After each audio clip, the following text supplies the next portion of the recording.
आज के क्लास में हम लोग स्टार्ट करने जा रहे हैं अपने क्लास 10th के सिविक्स में अपना सबसे लास्ट चैप्टर का नाम है आउटकम्स ऑफ डेमोक्रेसी।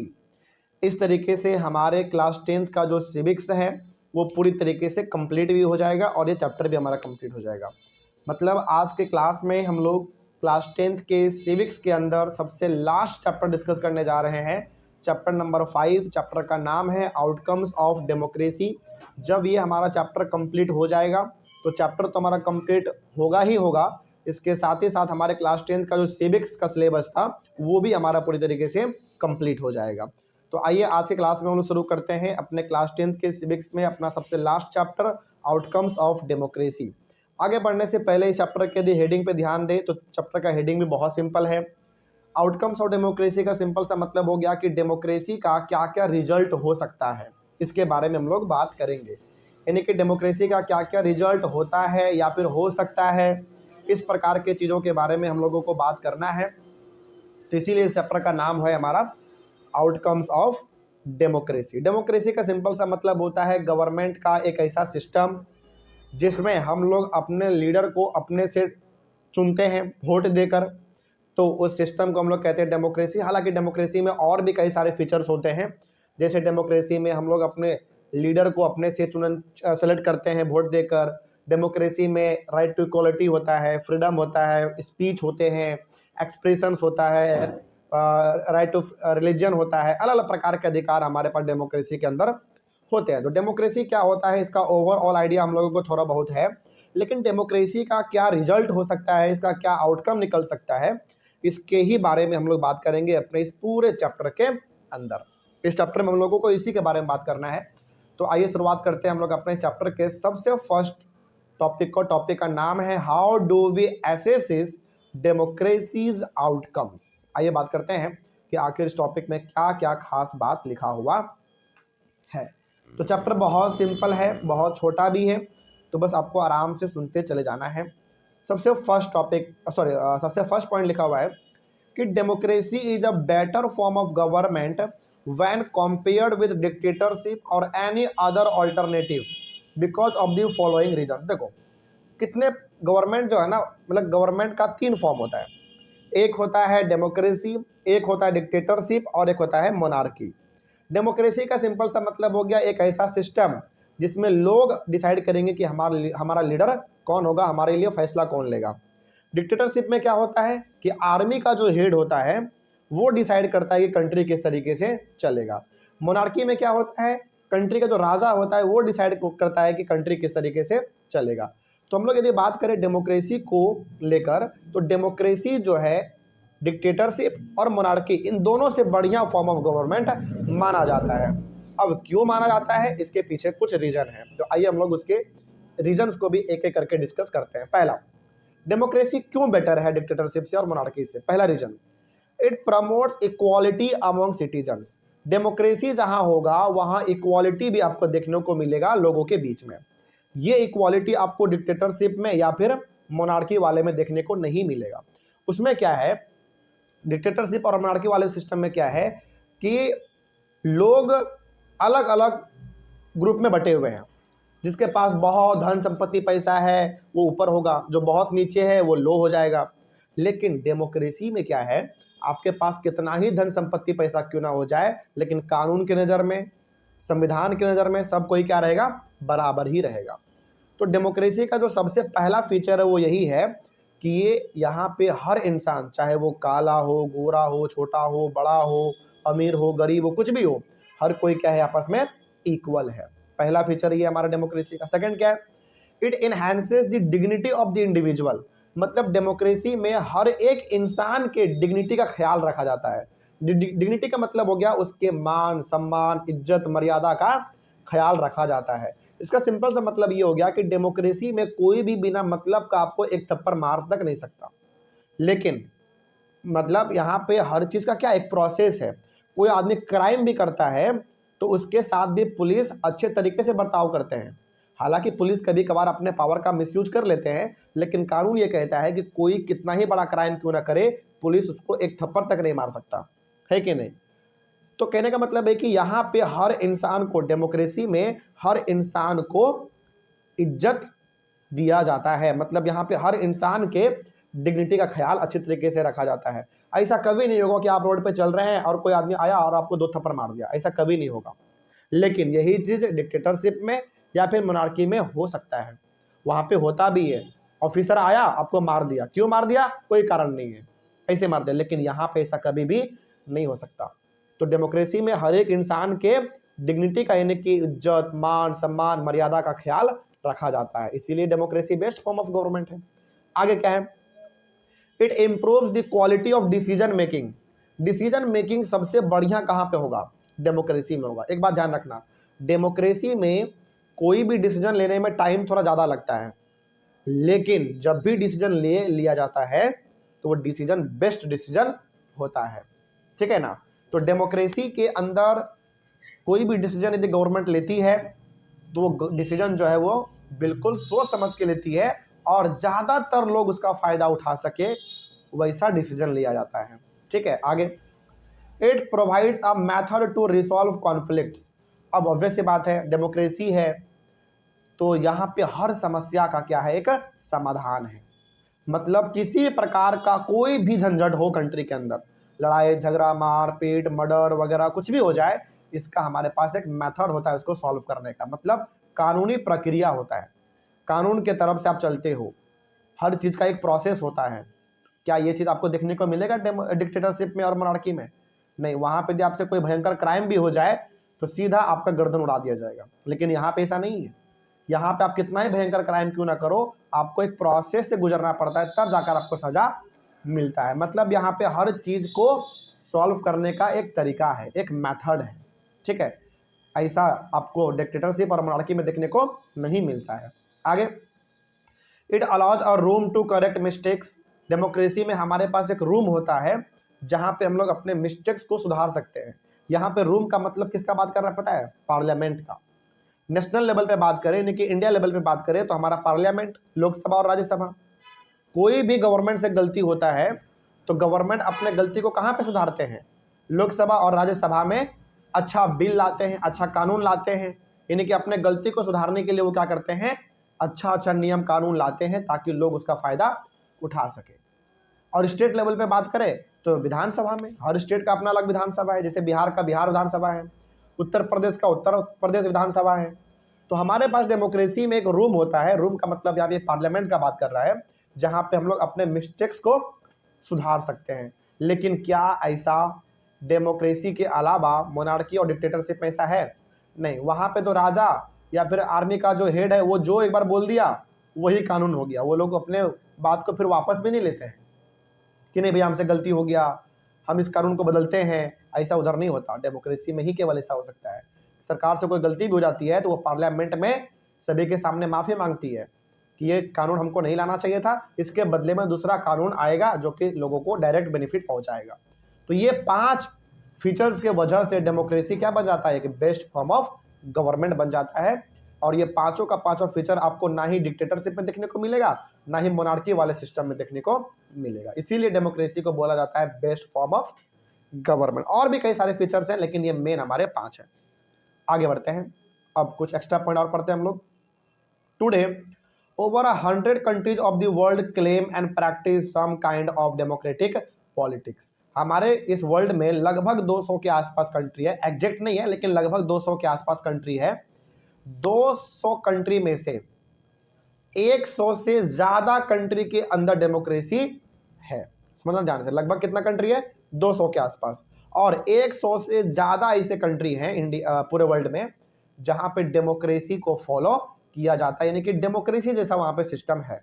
किसी कंट्री में फुल्ली डेमोक्रेसी है तो किसी कंट्री में हाफ डेमोक्रेसी है तो किसी कंट्री में केवल नाम के लिए डेमोक्रेसी है। लेकिन बात करें हम लोग इंडिया का तो इंडिया में फुल्ली डेमोक्रेसी है, इंडिया में पूरी तरीके से ही डेमोक्रेसी है। आगे, they have formal constitutions, they hold elections, they have parties and they guarantee rights to citizens. अब जहां पे भी जिस भी कंट्री में डेमोक्रेसी होगा उस कंट्री का अपना एक कॉन्स्टिट्यूशन होगा, उस कंट्री के अंदर इलेक्शंस होंगे रेगुलरली, उस कंट्री के अंदर कई सारे पार्टी होंगे। ठीक, कई सारे पार्टी मतलब कोई कंट्री डुअल पार्टी सिस्टम होता है, हमने पढ़ा था ना। चैप्टर अपना पॉलिटिकल पार्टीज, उसमें हमने क्या पढ़ा था कि कुछ कंट्री ऐसे होता है जहाँ पे एक ही पार्टी होता है, एग्जाम्पल चाइना।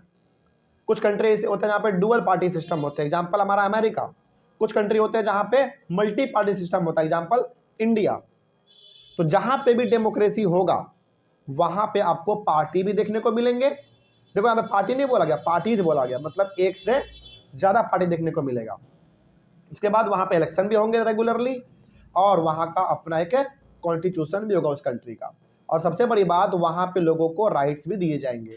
अब राइट्स कई प्रकार के होते हैं, right to freedom, right to speech, right to expression, right to religion, है ना, राइट टू एजुकेशन, अलग अलग प्रकार के राइट्स हैं। ओवरऑल आपको यहाँ पे ना डेमोक्रेसी का फीचर्स बताया जा रहा है कि डेमोक्रेसी यदि किसी कंट्री में है तो वहाँ पे कॉन्स्टिट्यूशन होगा, इलेक्शंस होंगे रेगुलरली, वहाँ पे पॉलिटिकल पार्टीज होंगे, लोगों के पास कई प्रकार के राइट्स होंगे, यानी कि अधिकार भी होंगे। ठीक है, आगे। These features are common in most of the countries, but these countries are very much different from each other in terms of their social situations, their economic achievements and their culture। अब देखो, जहाँ पे democracy है वहाँ पे ये सारे features तो होते ही हैं लगभग। हाँ, थोड़ा बहुत किसी कंट्री में कम होता है, कहीं पे थोड़ा ज़्यादा होता है। बात करें इंडिया के अंदर, तो इंडिया के अंदर डेमोक्रेसी को लेकर कई सारे फीचर्स हैं। लेकिन वही यदि बात करो आप अमेरिका के अंदर, तो अमेरिका में डेमोक्रेसी को लेकर फीचर्स तो है, लेकिन इंडिया से क्या है, कम है। मतलब ओवरऑल आप ये कह सकते हो कि डेमोक्रेसी का जो मेन बात है वो लगभग हर जगह पे देखने को मिलेगा जहाँ पे डेमोक्रेसी है। लेकिन क्या हर कंट्री का समस्या, प्रॉब्लम सब क्या एक है या अलग अलग है? अलग अलग है।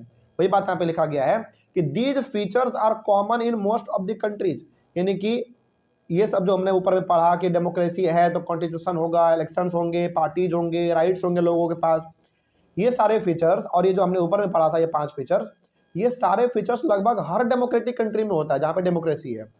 लेकिन हर डेमोक्रेसी का अपना सोशल सिचुएशन क्या है, अलग है। मतलब वहाँ का अपना अंदर का प्रॉब्लम अलग है। इकोनॉमिक अचीवमेंट का मतलब होगा कि वो कंट्री अभी तक कितना अचीव किया है, कितना आगे है, डेवलप किया है कि नहीं किया है, वो भी अलग होता है।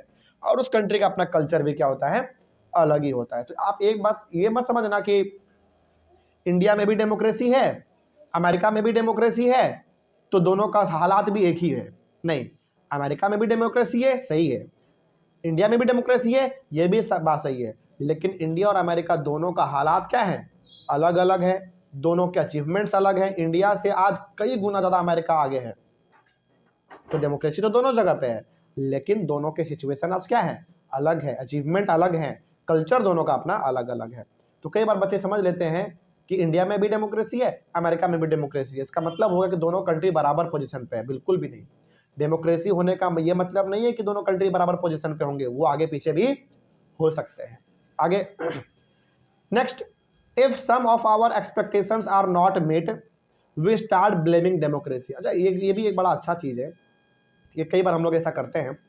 मान लीजिए कोई चीज़ हमने चाहा, मतलब बड़े लेवल पे कुछ कंट्री के अंदर लोग चाह रहे हैं और वो नहीं हुआ मान लो, तो जनरली हम लोग किसको ब्लेम करने लगते हैं, डेमोक्रेसी को ब्लेम करने लगते हैं। डेमोक्रेसी का मतलब हो गया कि जो हमारे पास गवर्नमेंट है फिलहाल, उसको हम लोग ब्लेम करना स्टार्ट कर देते हैं। क्यों? क्योंकि हम लोगों को ये मन में भर दिया गया है कि डेमोक्रेसी है, इसका मतलब है कि हर प्रकार के समस्या का समाधान होना चाहिए। लेकिन हम लोगों को केवल ये मानना चाहिए, मतलब हम लोगों को ये मानना चाहिए कि डेमोक्रेसी केवल क्या है, एक फॉर्म ऑफ गवर्नमेंट है। लेकिन क्या डेमोक्रेसी हो जाने के वजह से क्या सारा समस्या खत्म हो जाएगा? बिल्कुल भी नहीं। तो हम लोग क्या करते हैं, इसमें हम लोगों का ही गलती है। हम लोग क्या करते हैं, हम लोग ये मान लेते हैं कि इंडिया में डेमोक्रेसी है, इसका मतलब है कि इंडिया में कोई समस्या ही नहीं होना चाहिए। ऐसा कभी नहीं हो सकता। डेमोक्रेसी से भी यदि कोई बेहतर गवर्नमेंट है, यदि आप उसको ला दो, उसमें भी आपको कोई ना कोई समस्या दिख ही जाएगा। तो हमको करना क्या फिर चाहिए? देखो यहाँ पे लिखा हुआ है कि we have to think carefully about the outcomes of democracy and recognise that democracy is just a form of government. It can only create conditions for achieving achievements या फिर अचीविंग समथिंग। अब जरा इस बात को ना ध्यान से समझना, बड़ा अच्छा पॉइंट यहाँ पे लिखा हुआ था। देखो, जब भी हमारे साथ कुछ भी होता है या फिर कंट्री के अंदर कुछ भी होता है घटना वाला चीज़, तो हम लोग जनरली डेमोक्रेसी को ब्लेम करने लग जाते हैं कि हमारे कंट्री का डेमोक्रेसी अच्छा नहीं है कि नहीं। लेकिन हम लोगों को ये समझना चाहिए कि भाई जिस तरीके से डिक्टेटरशिप, मोनार्की एक फॉर्म ऑफ गवर्नमेंट है, उसी तरीके से डेमोक्रेसी भी एक फॉर्म ऑफ गवर्नमेंट है। केवल एक गवर्नमेंट है इसका मतलब ये हुआ कि हर प्रकार के समस्या का समाधान हो जाए, ये पॉसिबल नहीं है। भाई कंट्री है, लोग रहते हैं तो समस्या तो होना ही है, लेकिन हम लोग क्या मान लेते हैं कि नहीं डेमोक्रेसी है तो कोई समस्या नहीं होना चाहिए। जबकि हमको अपने अंदर क्या उतारना चाहिए, हमको अपने जहन में ये बात उतार लेना चाहिए कि डेमोक्रेसी केवल एक फॉर्म ऑफ गवर्नमेंट है। हाँ, ये डेमोक्रेसी जो है डिक्टेटरशिप से, मोनार्की से अच्छा गवर्नमेंट है, लेकिन हर प्रकार के समस्या को ये दूर कर देगा, ये बिल्कुल भी सही नहीं है। लेकिन ये भी सही है कि हर प्रकार के समस्या का अच्छा समाधान यदि कोई निकाल सकता है, अच्छा सॉल्यूशन कोई निकाल सकता है, तो वो डेमोक्रेसी ही निकाल सकता है। तो क्या हमको कभी भी ब्लेम करना चाहिए? नहीं करना चाहिए। बस हम लोगों को एक बार आप बता रहे हैं क्योंकि इंपॉर्टेंट है, हम लोगों को ये मानना चाहिए कि डेमोक्रेसी केवल और केवल एक फॉर्म ऑफ गवर्नमेंट है, कंट्री को चलाने का एक तरीका है। इसका मतलब ये बिल्कुल भी नहीं है कि डेमोक्रेसी है तो कंट्री के अंदर से सारे प्रॉब्लम्स ही खत्म हो जाएंगे। प्रॉब्लम तो रहेंगे ही रहेंगे, लेकिन डेमोक्रेसी कर क्या सकता है? डेमोक्रेसी उस प्रॉब्लम को सॉल्व करने का सही तरीका दे सकता है, किसके मुकाबले? डिक्टेटरशिप और मोनार्की के मुकाबले। तो ये चीज डेमोक्रेसी कर सकता है और डेमोक्रेसी करता भी है। इसीलिए आप कोई भी दुनिया का डेमोक्रेटिक कंट्री उठा के देख लो, जहां पे डेमोक्रेसी है, वहां पे कोई भी समस्या आया है तो उसका निपटारा यानी कि उसका सॉल्यूशन बहुत ही अच्छे तरीके से निकाला गया है। वही समस्या यदि डिक्टेटरशिप में आएगा, मोनार्की में आएगा, तो उतना अच्छा वो डिसीजन कभी भी नहीं ले पाएगा। इसीलिए तो कहा जाता है कि democracy is the best form of government. तो डेमोक्रेसी हर प्रकार के समस्या को दूर कर देगा कंप्लीटली, ये जरूरी नहीं है, लेकिन हर प्रकार के समस्या का बेस्ट सॉल्यूशन यदि किसी के पास है तो डेमोक्रेसी के पास ही होता है। तो ये हम लोगों को समझना चाहिए, बिना मतलब का डेमोक्रेसी पे ब्लेम नहीं लगाना चाहिए। तो democracy is just a form of government, बस इतना ही हम लोगों को अपने मन में रखना है। आगे, the citizens have to take advantage of those conditions and achieve those goals. तो हम लोगों को करना क्या चाहिए? हम लोगों को ये करना चाहिए कि डेमोक्रेसी पे ब्लेम करना बंद करो, पहला बात। दूसरा बात, डेमोक्रेसी है तो प्रॉब्लम भी होंगे, ये भी हमको मान लेना चाहिए, लेकिन प्रॉब्लम है तो उसका जो बेस्ट सॉल्यूशन निकलेगा वो भी डेमोक्रेसी ही निकाल के देगा, ये भी हम लोगों को मानना चाहिए। कोई दिक्कत इसमें? तो ये हो गया हमारा पहला वाला point complete. How do we assess democracies outcomes? तो क्या आउटकम है इसका, आपने देखा। चलिए आगे बढ़ते हैं। यहाँ पे 5 आउटकम हो गया, एक दो आउटकम इधर बीच में छुपा हुआ था, आप उसको भी लिख सकते हो। डेमोक्रेसी का एक आउटकम ये भी लिख सकते हो आप कि डेमोक्रेसी है तो वहाँ का एक कॉन्स्टिट्यूशन होगा, वहाँ इलेक्शंस होंगे, पार्टीज होंगे और राइट्स कई प्रकार के होंगे लोगों के पास। तो ये भी एक हमारा फीचर्स हो गया किसका? डेमोक्रेसी का। इसीलिए डेमोक्रेसी जो है वो डिक्टेटरशिप और मोनार्की से बेस्ट फॉर्म ऑफ गवर्नमेंट माना जाता है। आगे बढ़ते हैं। नेक्स्ट टॉपिक है हमारा accountable, responsive and legitimate government. अब देखो यहाँ पे 3 वर्ड है, ध्यान से आप सुनना इस चीज को, तीनों को हम लोग एक एक करके डिस्कस करेंगे। अकाउंटेबल, रिस्पॉन्सिव और लेजिटिमेट गवर्नमेंट। अब ये क्या है तीनों? अकाउंटेबल गवर्नमेंट क्या होता है, रिस्पॉन्सिव गवर्नमेंट क्या होता है, लेजिटिमेट गवर्नमेंट क्या होता है, इन तीनों के बारे में हम लोग एक एक करके बात करते हैं। सबसे पहले हम लोग बात करेंगे अकाउंटेबल गवर्नमेंट क्या होता है। देखो अकाउंटेबल गवर्नमेंट का मतलब सिंपल सा है कि accountable government is a government which is answerable to the people और द पार्लियामेंट। अकाउंटेबल गवर्नमेंट का मतलब हो गया कि गवर्नमेंट कोई भी काम यदि करेगी तो उसको क्या करना पड़ेगा? जवाब देना पड़ेगा। जैसे मान लीजिए गवर्नमेंट अच्छा काम कर रही है तो हम लोग गवर्नमेंट का तारीफ करेंगे, गवर्नमेंट यदि खराब काम करेगी तो हम लोगों ने जो तारीफ किया था हम लोग सवाल भी पूछ सकते हैं फिर। तो अकाउंटेबल गवर्नमेंट का मतलब होता है ऐसा गवर्नमेंट जो क्या हो? अकाउंटेबल हो। यदि वो कुछ गलत करे और हम सवाल पूछे तो उसको क्या करना पड़ेगा? जवाब देना पड़ेगा। और ये भी अकाउंटेबल गवर्नमेंट एक फीचर ही है किसका? डेमोक्रेसी का। क्या इंडिया में अकाउंटेबल गवर्नमेंट नहीं है? बिल्कुल है। यहाँ पे गवर्नमेंट यदि कुछ भी काम करती है गलत, अच्छा काम करती है तब तो हम लोग अच्छा बात करते हैं, खराब काम करती है तो हम लोग सवाल पूछते हैं कि आप ऐसा क्यों किया। तो गवर्नमेंट उसका जवाब देती है, कभी प्रेस कॉन्फ्रेंस करके, कभी मीडिया में आके, या फिर कभी अपने वेबसाइट के जरिए देती है। वेबसाइट पे कुछ पोस्ट कर दिया, हम लोग उसको पढ़ लेते हैं। तो अकाउंटेबल गवर्नमेंट का सिंपल सा मतलब होता है ऐसा गवर्नमेंट जो कुछ भी करेगी सही या गलत तो लोगों को उसका जवाब देना पड़ेगा, बस यही चीज है। लोगों को नहीं तो फिर पार्लियामेंट को। पार्लियामेंट का मतलब हो गया लोकसभा और राज्यसभा, क्योंकि वहां पे रूलिंग पार्टी के साथ साथ अपोजिशन पार्टी भी बैठा होता है, तो अपोजिशन पार्टी तो आपको पूछेगा ही पूछेगा कि आपने ऐसा काम क्यों किया, तो आपको जवाब वहां पे देना पड़ेगा। ठीक है, तो अकाउंटेबल गवर्नमेंट समझ आ गया, जो लोगों को जवाब दे सके। अगला हमारा रिस्पॉन्सिव गवर्नमेंट, ये क्या है देखो, responsive government is a government which responds positively to the needs and expectations of the people. जैसे मान लीजिए, सपोज करो कि लोगों का डिमांड है कि ऑल ओवर इंडिया में पेट्रोल को सस्ता कर दिया जाए, तो गवर्नमेंट क्या करेगी, उसके बारे में सोचेगी। और यदि ऑल ओवर इंडिया में डिमांड उठ रहा है तो गवर्नमेंट को क्या करना पड़ेगा, पेट्रोल का दाम घटाना पड़ेगा। मतलब सिंपल सा रिस्पॉन्सिव गवर्नमेंट का मतलब होता है कि लोगों का जो जरूरत है, लोगों का जो नीड है, लोगों का जो आशा है गवर्नमेंट से, वो पूरा करना पड़ेगा। किसको, गवर्नमेंट को। भाई आपको लोगों ने वोट क्यों दिया है, ताकि आप अच्छे तरीके से काम हमारे लिए कर सको। और यदि आप हमारे जरूरत को ही नहीं पूरा कर रहे हैं, हमारे उम्मीदों के ऊपर आप खड़ा ही नहीं हो पा रहे हैं, तो फिर आप गवर्नमेंट किस काम के। तो अकाउंटेबल गवर्नमेंट का सिंपल सा मतलब क्या हो गया कि आप गवर्नमेंट कुछ भी करेगी तो उसका जवाब गवर्नमेंट को देना पड़ेगा। रिस्पॉन्सिव गवर्नमेंट का मतलब हो गया कि इंसानों का जो नीड है, जो जरूरत है, उसको पूरा कौन करेगा, गवर्नमेंट करेगा।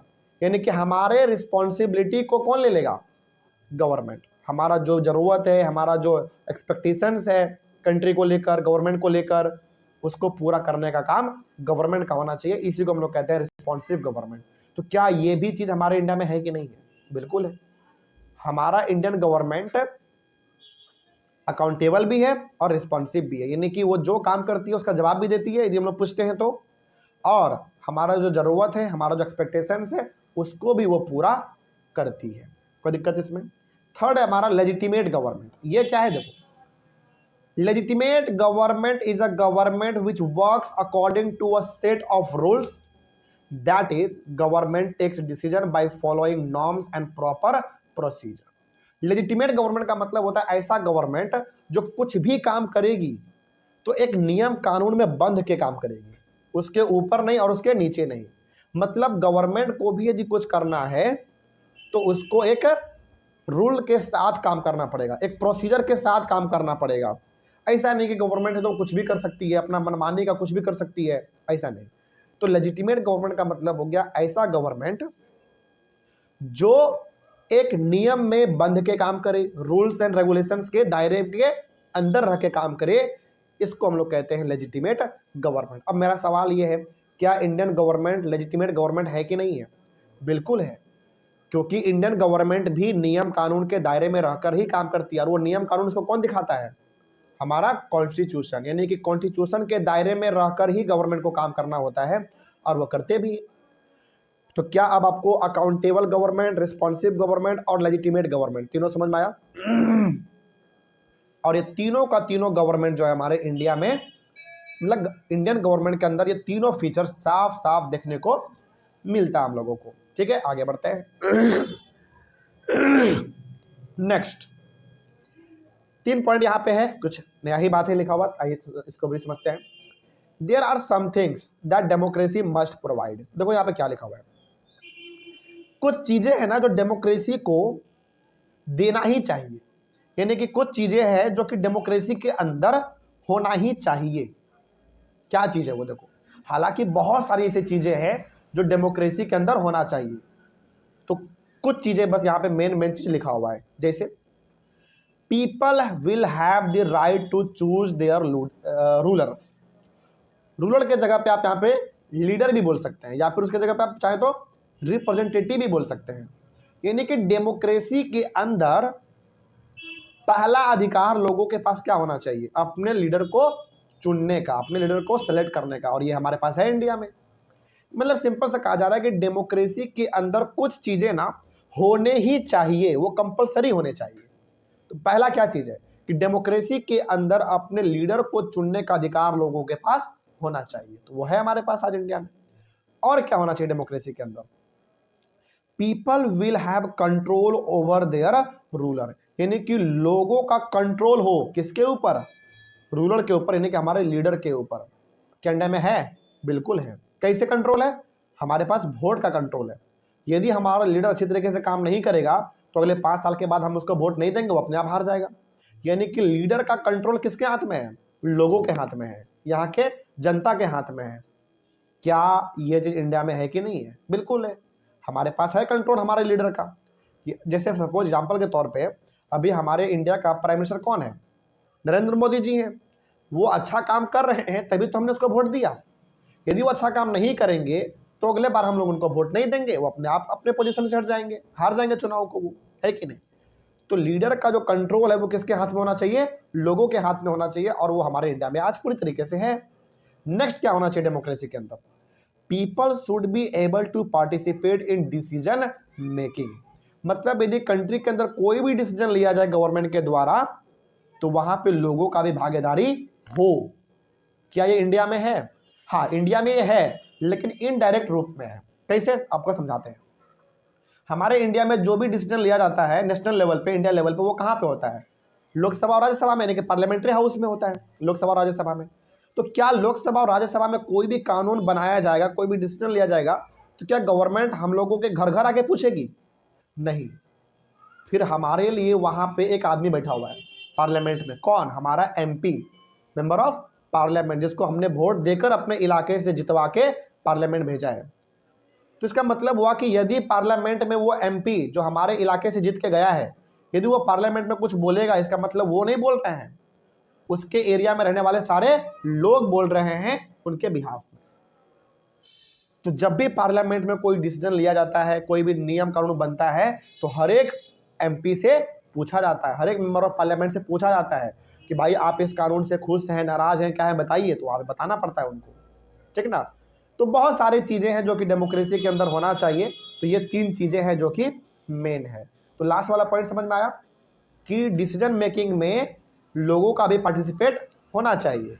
तो डिसीजन मेकिंग में लोग जो है वो डायरेक्टली तो पार्टिसिपेट नहीं करते हैं, लेकिन हमारे द्वारा जो चुना गया एमपी है वो डायरेक्टली पार्टिसिपेट करता है। और वो यदि पार्लियामेंट में कुछ बोलता है, इसका मतलब है कि वो नहीं बोल रहे हैं, हम लोग बोल रहे हैं, क्योंकि हमने चुना उस एमपी को, तो वो हमारे बिहाफ में वहां पे बोलते हैं। तो ये चीज हो गया हमारा। आइए आगे बात करते हैं हम लोग। अब एग्जाम में ना कई बार सीबीएसई डिफरेंस पूछ लेता है डेमोक्रेटिक गवर्नमेंट में और नॉन डेमोक्रेटिक गवर्नमेंट में क्या डिफरेंस है, कई बार पूछा है। इसलिए जानबूझ के हमने भी यहाँ पे नोट्स में इसको डाला है। तो इसको आपको ध्यान से सुनना है और समझना है कि क्या एक डेमोक्रेटिक गवर्नमेंट में और एक नॉन डेमोक्रेटिक गवर्नमेंट में फ़र्क है। बेसिकली ये बात कर रहा है कि जिस कंट्री में डेमोक्रेसी है वहाँ पे क्या क्या हो सकता है, क्या क्या फीचर्स हैं, और जहाँ पे डेमोक्रेसी नहीं है वहाँ पे क्या क्या फीचर्स हैं। अच्छा एक बात बताओ, जहाँ पे डेमोक्रेसी नहीं है वहाँ पे क्या होगा? या तो डिक्टेटरशिप होगा, नहीं तो फिर मोनार्की होगा, क्योंकि गवर्नमेंट का तो 3 ही फॉर्म है, एक डेमोक्रेसी, एक डिक्टेटरशिप और एक मोनार्की। तो जहाँ पे डेमोक्रेसी नहीं है तो ऑब्वियस ये बात है वहाँ पे या तो डिक्टेटरशिप होगा, नहीं तो फिर मोनार्की होगा। तो आइए आखिर हम लोग बात करते हैं कि एक डेमोक्रेटिक गवर्नमेंट में और एक नॉन डेमोक्रेटिक गवर्नमेंट में क्या डिफरेंस है। एक तरफ रख लेंगे हम लोग डेमोक्रेटिक गवर्नमेंट को और दूसरी तरफ रख लेंगे हम लोग नॉन डेमोक्रेटिक गवर्नमेंट को। तो आइए ध्यान से सुनते हैं क्या है। पहला डेमोक्रेटिक में, इन a democratic government rulers have to care about deliberation in assemblies or worry about majorities and public opinion। क्या बोला गया है ध्यान से समझना। डेमोक्रेटिक गवर्नमेंट में हमारा जो लीडर होता है उनको सोच समझ के कोई भी कदम उठाना पड़ता है। यानी कि मान लीजिए हमारा लीडर असेंबली में, असेंबली मतलब स्टेट लेवल पे असेंबली बोलते हैं और नेशनल लेवल पे हम लोग पार्लियामेंट बोलते हैं। तो यदि हमारे लीडर कहीं पे कुछ बोलते हैं तो उनको सोच समझ के बोलना पड़ता है। देखो यहाँ पे लिखा हुआ एक word, care about deliberation in assemblies. मतलब जब भी वो कुछ बोलेंगे तो उनके बोली का, उनके आवाज का कुछ मतलब होता है। ये सिंपल सा कह रहा है कि एक डेमोक्रेटिक गवर्नमेंट में लीडर जो चाहे वो कर नहीं सकता, जो चाहे वो बोल नहीं सकता, उनको भी एक दायरे में रहकर ही बोलना पड़ता है और दायरे में रहकर ही काम करना पड़ता है। और वही आगे लिखा हुआ है, और worry about majorities and public opinion, यानी कि लोग क्या कह रहे हैं, लोग उनके बारे में क्या सोच रहे हैं, इनका भी असर हमारे लीडर के ऊपर पड़ता है। लेकिन क्या मोनार्की में, डिक्टेटरशिप में कभी लीडर सोचेगा? कभी नहीं सोचेगा। वो तो ये सोचेगा ही नहीं कि लोग हमारे बारे में क्या बोलेंगे। उसके मन में जो आएगा वो कर लेगा और जो चाहे वो बोल देगा। तो वही बात है यहाँ पे कि एक डेमोक्रेटिक गवर्नमेंट में जो हमारा लीडर होता है, यानी कि जो हमारा रूलर है, वो कुछ भी बोलेगा, कुछ भी करेगा तो वो सोच समझ के करेगा। समझ आ रही है बात? और लोगों को जवाब भी देना पड़ता है उसको। समझ आ रही है बात? ये हो गया हमारा डेमोक्रेटिक गवर्नमेंट में। नॉन डेमोक्रेटिक में क्या है? In a non democratic government, rulers do not have to care about deliberation in assemblies or do not worry about majorities and public opinion। यानी कि नॉन डेमोक्रेटिक गवर्नमेंट को इसके अंदर राजा क्या बोल रहा है, नहीं बोल रहा है, उसका बात सही है कि गलत है, उसको घंटा कोई फर्क नहीं पड़ता है। और लोग उसके फैसले से खुश है, नाराज है, इसके बारे में भी वो नहीं सोचता है, क्योंकि राजा किसी को जवाब देने के लिए जा नहीं रहा है। लेकिन डेमोक्रेसी में लीडर को जवाब देना पड़ता है लोगों को। ये पहला डिफरेंस हो गया हमारा। आगे, democratic government is based on the idea of deliberation and negotiation. देखो यहाँ पे दो वर्ड है, डेलिब्रेशन एंड नेगोशिएशन। यानी कि डेमोक्रेटिक गवर्नमेंट जो है ना, पूरी तरीके से डेलिब्रेशन पे डिपेंड है। डेलिब्रेशन का मतलब है कि आप जो बोल रहे हो, आप जो डिलीवर कर रहे हो, आप जो दे रहे हो, उसका जवाब देना पड़ेगा आपको। मतलब डेमोक्रेटिक गवर्नमेंट में सिंपल सा है, हमारा लीडर, हमारा नेता कुछ भी करेगा, कुछ भी वो डिलीवर करेगा। डिलीवर मतलब कुछ भी बोलेगा, कोई भी काम करेगा, यदि काम अच्छा रहा तब तो हमारे लिए ठीक है, लेकिन कुछ खराब यदि वो डिलीवर कर दिया, कुछ खराब कर दिया या खराब कुछ कह दिया, तो उसका जवाब भी क्या करना पड़ेगा, उसको देना पड़ेगा। और सेकंड चीज, नेगोशिएशन। नेगोशिएशन का मतलब हो गया कि हम अपने लीडर से बातचीत तक कर सकते हैं। बातचीत करने का मतलब हो गया बहस भी कर सकते हैं कि आपने ऐसा किया तो क्यों किया, ये बताओ। कई बार ऐसा हम लोग करते हैं, मीडिया वाले खास करके सवाल डायरेक्ट पूछ लेते हैं नेताजी से, आपने ऐसा किया तो क्यों किया, इसका जवाब दीजिए। क्या इतना हिम्मत है मीडिया का कि मोनार्की में और डिक्टेटरशिप में जाके पूछ ले? कभी नहीं। वहां पे कभी आप इतना ज़्यादा पूछ ही नहीं सकते हैं, सीधा आपको उड़ा देगा। ठीक है, खैर आगे बढ़ते हैं। तो डेलिब्रेशन और नेगोशिएशन दोनों समझ में आया। तो ये दोनों केवल कहाँ पर देखने को मिलेगा आपको? डेमोक्रेसी में देखने को मिलेगा। Non democratic government is not based on the idea of deliberation and negotiation. मतलब नॉन डेमोक्रेटिक गवर्नमेंट में बेसिकली मोनार्की और डिक्टेटरशिप में आपको ये चीज देखने को मिलेगा ही नहीं। क्या कर रहे हैं गवर्नमेंट, नहीं कर रहा है, कोई भी उसे सवाल नहीं कर सकता, उसको जवाब भी नहीं देना है। और आप मीडिया होके पूछ भी नहीं सकते हो राजा साहब से कि आपने ऐसा क्यों किया। यदि पूछ दिया तो समझ जाओ कि अगले दिन आपका खत्म, सड़ अलग और देह अलग ऐसा हो जाता है वहां पे। आगे बढ़ते हैं। They can be very slow and inefficient in decision making and implementation। देखो डेमोक्रेसी में ना एक खराबी है। खराबी क्या है कि डेमोक्रेसी में कोई भी डिसीजन यदि लिया जाता है तो उस डिसीजन को लेने में काफी टाइम लगता है, ठीक। लेकिन जब एक बार डिसीजन ले लिया जाता है तो वो डिसीजन लोगों को फायदा ही पहुंचाता है। देखो क्यों डिले होता है डिसीजन में? क्योंकि डेमोक्रेसी है, हर प्रकार के लोगों का वहां पे आपको राय विचार पूछना पड़ता है, भाई आपका क्या राय है इसके ऊपर, क्या विचार है आपका, बताओ। मतलब कि कंसेंट लेने में ही, बातचीत करने में ही टाइम लग जाता है। तो डेमोक्रेसी के अंदर कोई भी डिसीजन लिया जाता है उसमें टाइम लगता है, लेकिन जब एक बार डिसीजन ले लिया जाता है तो उससे बढ़िया कोई डिसीजन और हो ही नहीं सकता। लेकिन नॉन डेमोक्रेटिक में क्या है? They can be very quick and efficient. यानी कि डिसीजन अच्छा भी हो सकता है और जल्दी भी ले लेते हैं वो लोग। इन डिसीजन मेकिंग एंड इम्प्लीमेंटेशन, मतलब फटाक से कानून बनाया, फटाक से लागू करवा दिया। ये किसमें होता है? नॉन डेमोक्रेटिक गवर्नमेंट में। लेकिन फटाक से किया हुआ काम लोगों को लंबे टर्म में नुकसान ही पहुंचाता है। क्यों? क्योंकि आपके मन में जो आया आपने वो लागू तो कर दिया, लेकिन क्या लोग उससे खुश हैं? नहीं है। तो ध्यान रखना है, डेमोक्रेसी में डिसीजन लेने में टाइम जरूर लग सकता है, कानून कुछ समय के लिए आपको खराब जरूर लग सकता है, लेकिन जब एक बार डिसीजन ले लिया जाता है, कानून बन जाता है, तो उससे बेस्ट और कुछ भी नहीं हो सकता। लेकिन नॉन डेमोक्रेटिक गवर्नमेंट में डिसीजन बहुत फास्ट होता है, शॉर्ट टाइम में डिसीजन देखने में भी लगता है कि बड़ा अच्छा है, लेकिन लॉन्ग टर्म में लोगों को भुगतना पड़ता है। ठीक है, तो ये दोनों में डिफरेंस है। आगे, in a democratic government decisions may take more time, वही बात है जो हमने कहा आपको, but these decisions are accepted by the people and may not face any problems। यानी कि डेमोक्रेटिक गवर्नमेंट में जो भी फैसला लिया जाता है उसमें टाइम जरूर लगता है, लेकिन एक बार फैसला ले लेने के बाद ज़्यादातर लोग उसको मान लेते हैं, और बहुत कम केस होता है जब समस्या क्रिएट करे, यानी कि ज़्यादातर केस में वो डिसीजन लोगों को फायदा ही पहुंचाता है। लेकिन नॉन डेमोक्रेटिक गवर्नमेंट में क्या होता है, इसमें बहुत कम टाइम में डिसीजन ले लेते हैं, लेकिन लोगों को इसका भुगतना पड़ता है।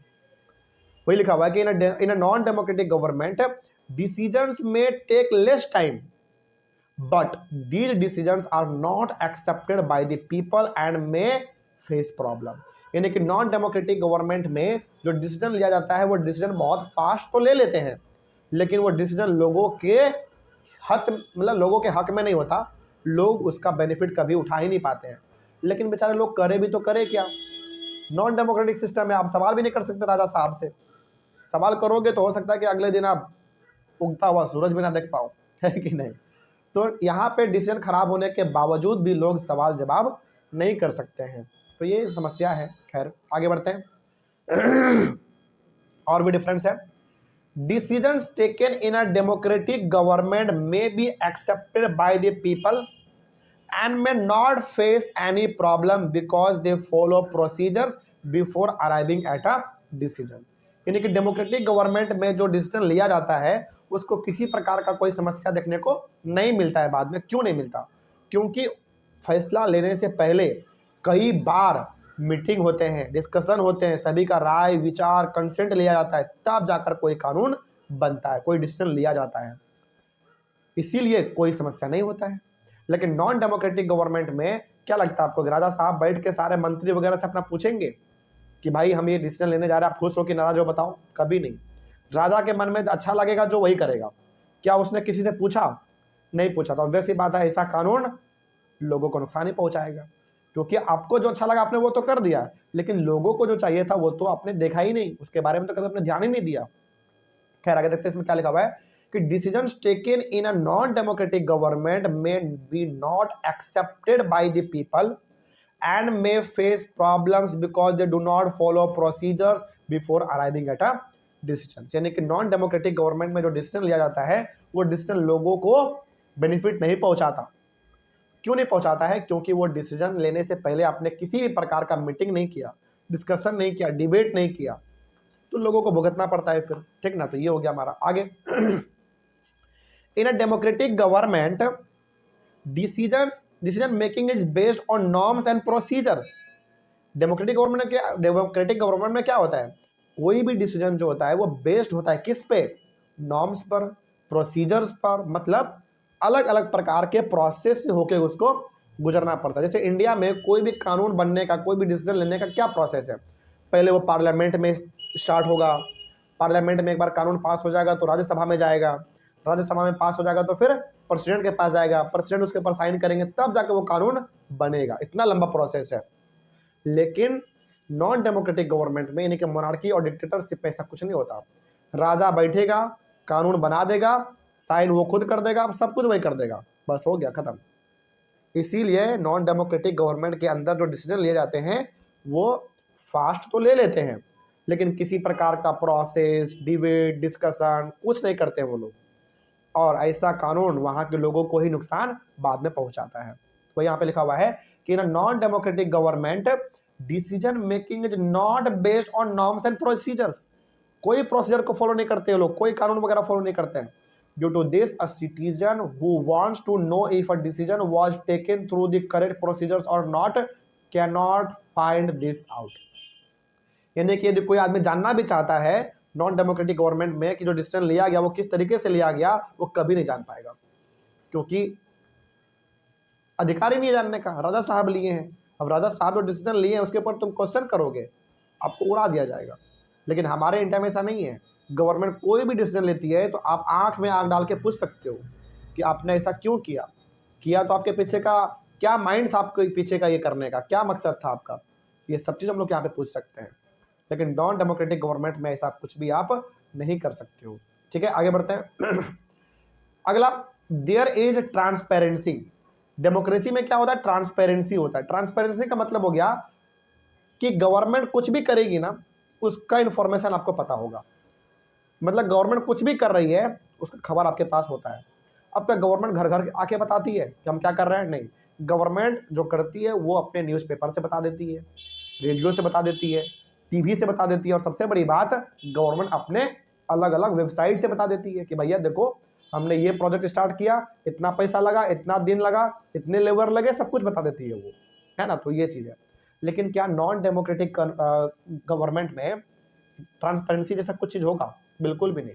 राजा साहब अंदर ही अंदर क्या सोच के डिसीजन लिए किसी को कुछ नहीं पता है, बस ले लिए, सबको मानना पड़ेगा तो मानना पड़ेगा बस।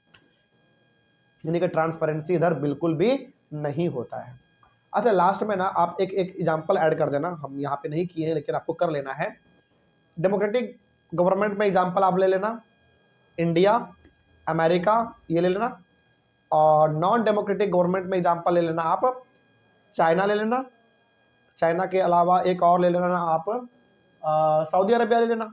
वहाँ पे भी कोई डेमोक्रेसी जैसा चीज़ नहीं है, वहाँ पे भी मोनार्की चलता है, ठीक ना। तो नॉन डेमोक्रेटिक में चाइना ले लेना। चाइना कहता है कि हमारे यहाँ पे डेमोक्रेसी है, लेकिन केवल कहने के लिए है, वहाँ पे डेमोक्रेसी कुछ भी नहीं है, ठीक है। यदि डेमोक्रेसी रहता तो केवल चाइना के अंदर एक ही पार्टी क्यों होता भाई? ध्यान रखना, चाइना के अंदर पार्टी कई सारे हैं, लेकिन वो पार्टी केवल नाम के लिए है। सबसे ज़्यादा पावर किस पार्टी के पास है? कम्युनिस्ट पार्टी ऑफ चाइना के पास।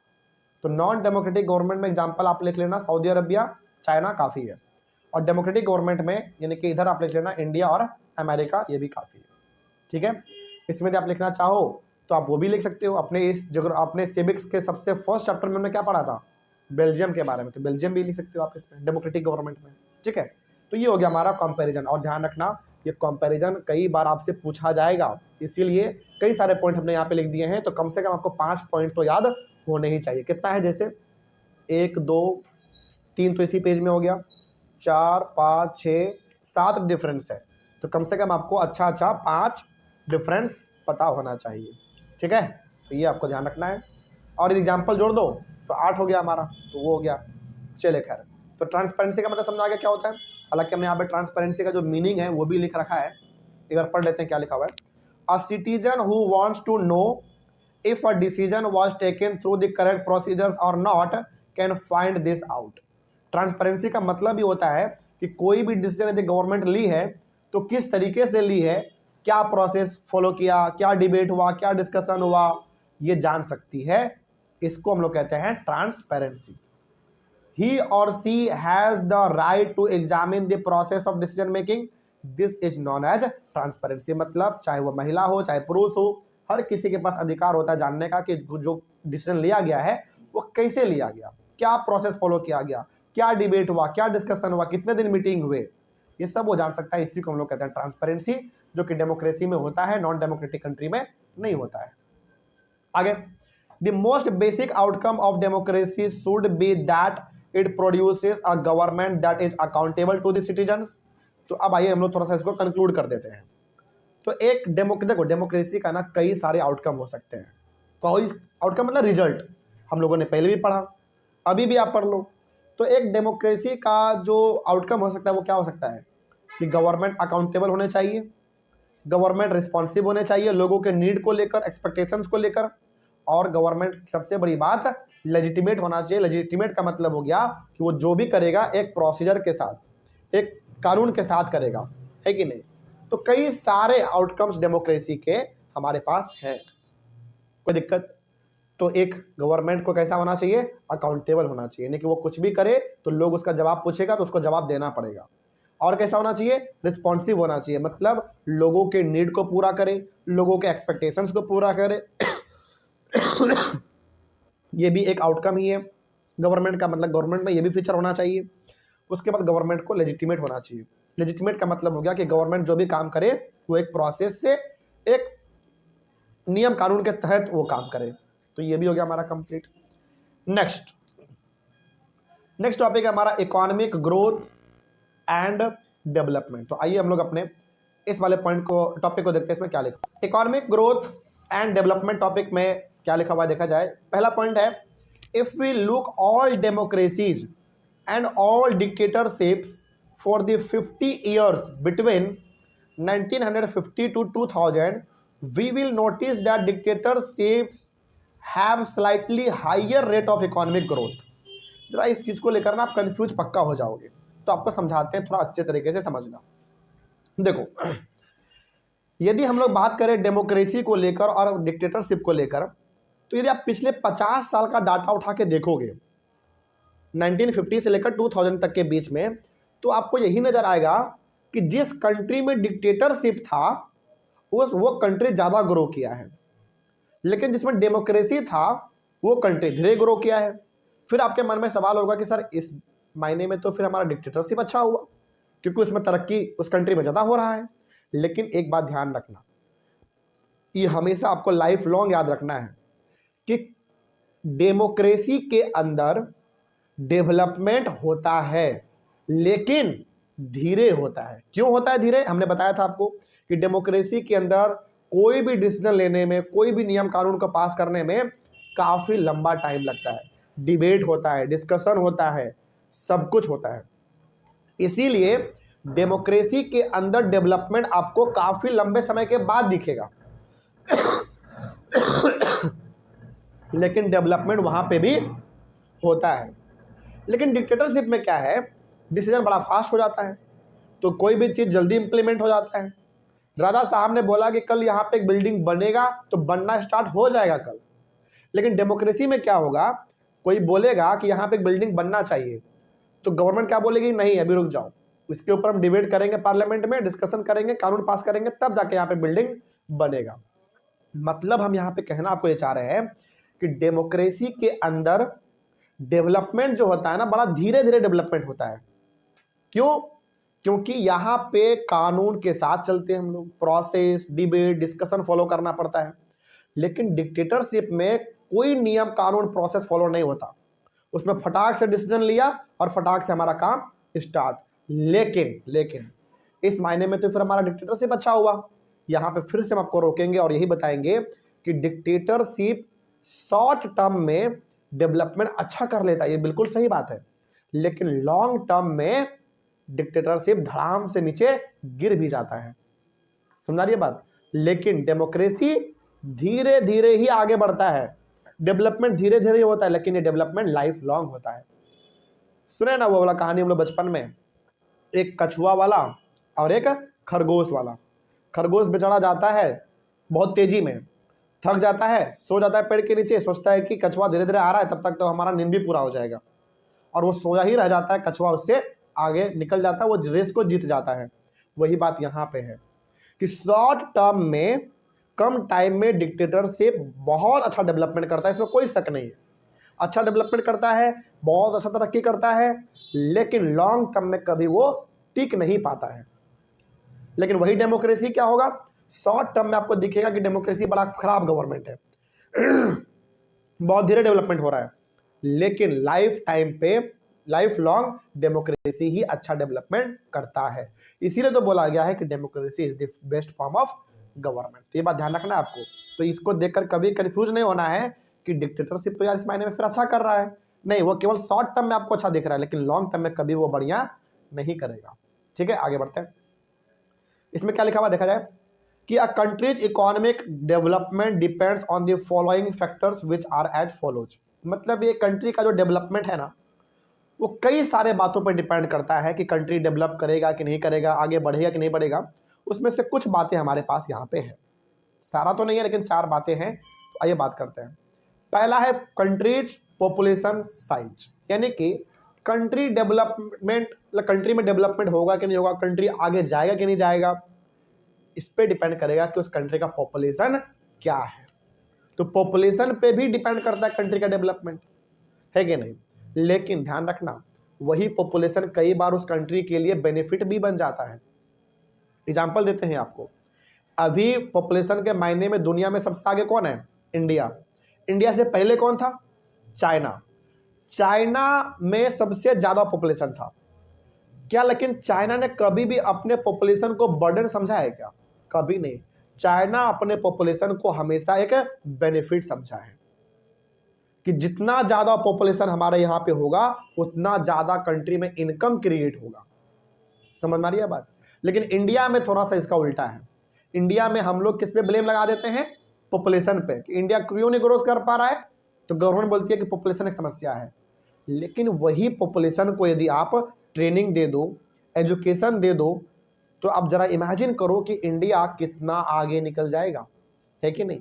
मतलब चाइना के पास इंडिया से पहले सबसे ज़्यादा पॉपुलेशन था चाइना के पास, लेकिन चाइना ने कभी भी अपने पॉपुलेशन को कभी कमजोरी नहीं समझा। उन्होंने देखा कि कोई बात नहीं, हमारे पास पॉपुलेशन ज़्यादा है, हम क्या करेंगे, अपने पॉपुलेशन को एजुकेट करेंगे, स्किल देंगे, उसको ट्रेनिंग देंगे, ताकि वो दुनिया के अलग अलग कोने में जाके काम करे। अल्टीमेटली पैसा लेके आएगा कहाँ, चाइना ही लेके आएगा, और चाइना डेवलप कर जाएगा। लेकिन इंडिया थोड़ा सा इसको लेकर पीछे आज भी है। इंडिया अपने पॉपुलेशन को एक समस्या समझता है। क्या समझता है कि पॉपुलेशन ज़्यादा है इसलिए हमारा इंडिया का ग्रोथ नहीं हो पा रहा है, जबकि गवर्नमेंट को करना क्या चाहिए, सारे के सारे पॉपुलेशन को, जो कि यंग है खास करके, उनको अच्छा ट्रेनिंग दे, अच्छा एजुकेशन दे, है ना, अच्छा हेल्थ फैसिलिटी दे, अच्छा इंफ्रास्ट्रक्चर दे, अच्छा रोड बनाए, अच्छा इंटरनेट का कनेक्टिविटी रहे। तो हमारा यदि यूथ आगे बढ़ेगा तो इंडिया के लिए भी पॉपुलेशन एक समस्या नहीं बल्कि एक अपॉर्चुनिटी बन जाएगा। खैर वो तो अलग बात हो गया, लेकिन यहाँ पे क्या है कि कंट्री का डेवलपमेंट उसके पॉपुलेशन पे भी डिपेंड करता है। यदि पॉपुलेशन को आपने अच्छा कर दिया तो कंट्री डेवलप कर जाएगा। यदि वही पॉपुलेशन को आप समस्या मान के केवल बैठ के रह गए तो फिर आपका कंट्री नीचे डाउन चला जाएगा। ठीक है, तो ये पहला हो गया हमारा, यानी कि कंट्री का जो डेवलपमेंट है वो पॉपुलेशन साइज पे भी डिपेंड करता है, नेगेटिव तरीके से भी और पॉजिटिव तरीके से भी। बस फर्क ये है कि आप उसको देखते कैसे हैं। ठीक है, आगे अगला, कंट्रीज ग्लोबल सिचुएशन। इसका मतलब हुआ कि आपके कंट्री का रिश्ता, नाता, रिलेशन दूसरे कंट्री से कैसा है। देखो एक बात ध्यान रखना, आपके कंट्री का रिलेशन जितना ज्यादा कंट्री से अच्छा रिलेशन रहेगा उतना कंट्री के लिए आपका फायदा है। क्योंकि ज्यादा कंट्री से आपका रिश्ता अच्छा है, इसका मतलब है कि ज्यादा कंट्री के लोग आपके यहाँ पे घूमने आएंगे, ट्रैवल करने आएंगे, तो उससे आपके कंट्री को इनकम मिलेगा। आपके कंट्री में अलग अलग कंपनी आएंगे, अपना अलग अलग सामान को बेचने के लिए आएगा, तो इससे फायदा कहीं ना कहीं आपके कंट्री का ही होने वाला है। आज इंडिया उस चीज में ठीक ठाक है। इंडिया का जो सिचुएशन है आज, इंडिया का रिलेशन जो है वो लगभग अधिकतर कंट्री से अच्छा ही है, जिसके वजह से इंडिया में आपको हर कंपनी का फोन दिख जाता है, हर कंपनी का बाइक दिख जाता है, हर कंपनी का कार दिख जाता है। क्यों? हर कंपनी का कपड़ा दिख जाता है। ऐसा क्यों? क्योंकि हर कंट्री से हमारा रिलेशन अच्छा है। हम लोग भी अपने कंट्री का सामान जाके उसके कंट्री में बेचते हैं, तो वो लोग भी अपने सामान को हमारे कंट्री में आके बेचता है। इससे दोनों कंट्री को फायदा है, तो दोनों कंट्री का फायदा, तो दोनों कंट्री आगे बढ़ रहा है। तो ये भी एक बहुत बड़ा रोल प्ले करता है कि कंट्री आपका कितना आगे बढ़ रहा है। वो किस पे डिपेंड करेगा? कंट्री के ग्लोबल सिचुएशंस पे, कि आपके कंट्री का रिश्ता नाता दूसरे कंट्री से कैसा है। अच्छा है तो कंट्री आपका आगे बढ़ेगा, रिश्ता खराब है तो बहुत पीछे रह जाएगा। आज देख लो आप पाकिस्तान, उसका रिश्ता बहुत सारे कंट्री से अच्छा नहीं है, तो कितना आज डूबा हुआ है बेचारा। एक एक केजी का आटा का दाम वहाँ पे 200 रुपए है। सोचो, इतना भयंकर हालत तो इंडिया में कभी नहीं हुआ है। वैसा हालत होने में भी इंडिया के अंदर कई साल लग जाएंगे। तो कंट्री का रिलेशन जो है बाकी कंट्री से आपको अच्छा रखना चाहिए। आगे बढ़ते हैं। और कंट्री का डेवलपमेंट किस चीज पे डिपेंड करेगा? Countries cooperation from other countries. वही बात है, लगभग उसी बात कर रहे हैं कि कंट्री का दूसरे कंट्री से रिश्ता नाता कैसा है। बस वही चीज़ है, कुछ खास चीज़ नहीं है। मतलब एक कंट्री दूसरे कंट्री से कॉपरेट करता है कि नहीं। कॉपरेट किस सेंस में कर सकता है? ट्रेड के सेंस में, कि भैया तुम हमारे यहाँ पे बेचने के लिए आए तो हम भी तुम्हारे यहाँ पे सामान को बेचने के लिए जाएंगे। तो कॉपरेट करना पड़ेगा दो कंट्री को आपस में, बीच में। अगला, countries economic priorities adopted by the government. ये भी बहुत बड़ी चीज़ है। मतलब कंट्री के अंदर गवर्नमेंट किस प्रकार के मुद्दे को ज़्यादा वैल्यू दे रही है। जैसे मान लो, सपोज करो कि कंट्री के अंदर, बस एक एग्जांपल समझना है, इसको हकीकत नहीं हो सकता कभी, लेकिन एग्जांपल के तौर पे समझो। मान लो कंट्री के अंदर गरीबी का समस्या है, भूखमरी का समस्या है, बीमारी का समस्या है, स्कूल का समस्या है, लेकिन गवर्नमेंट ध्यान किस पे दे रही है कि सबको ऐसा कपड़ा पहनना है, सबको वैसा कपड़ा पहनना है। बताओ कभी ये कंट्री आगे बढ़ पाएगा? नहीं बढ़ पाएगा। तो ये भी डिपेंड करता है कि कंट्री किस प्रकार के मुद्दों को उठा रही है, किस प्रकार के मुद्दों के ऊपर काम कर रही है। यदि मुद्दा सही है, यदि अच्छी चीज पे सरकार ध्यान दे रही है, तो वैसी बात आपका कंट्री बहुत आगे जाएगा।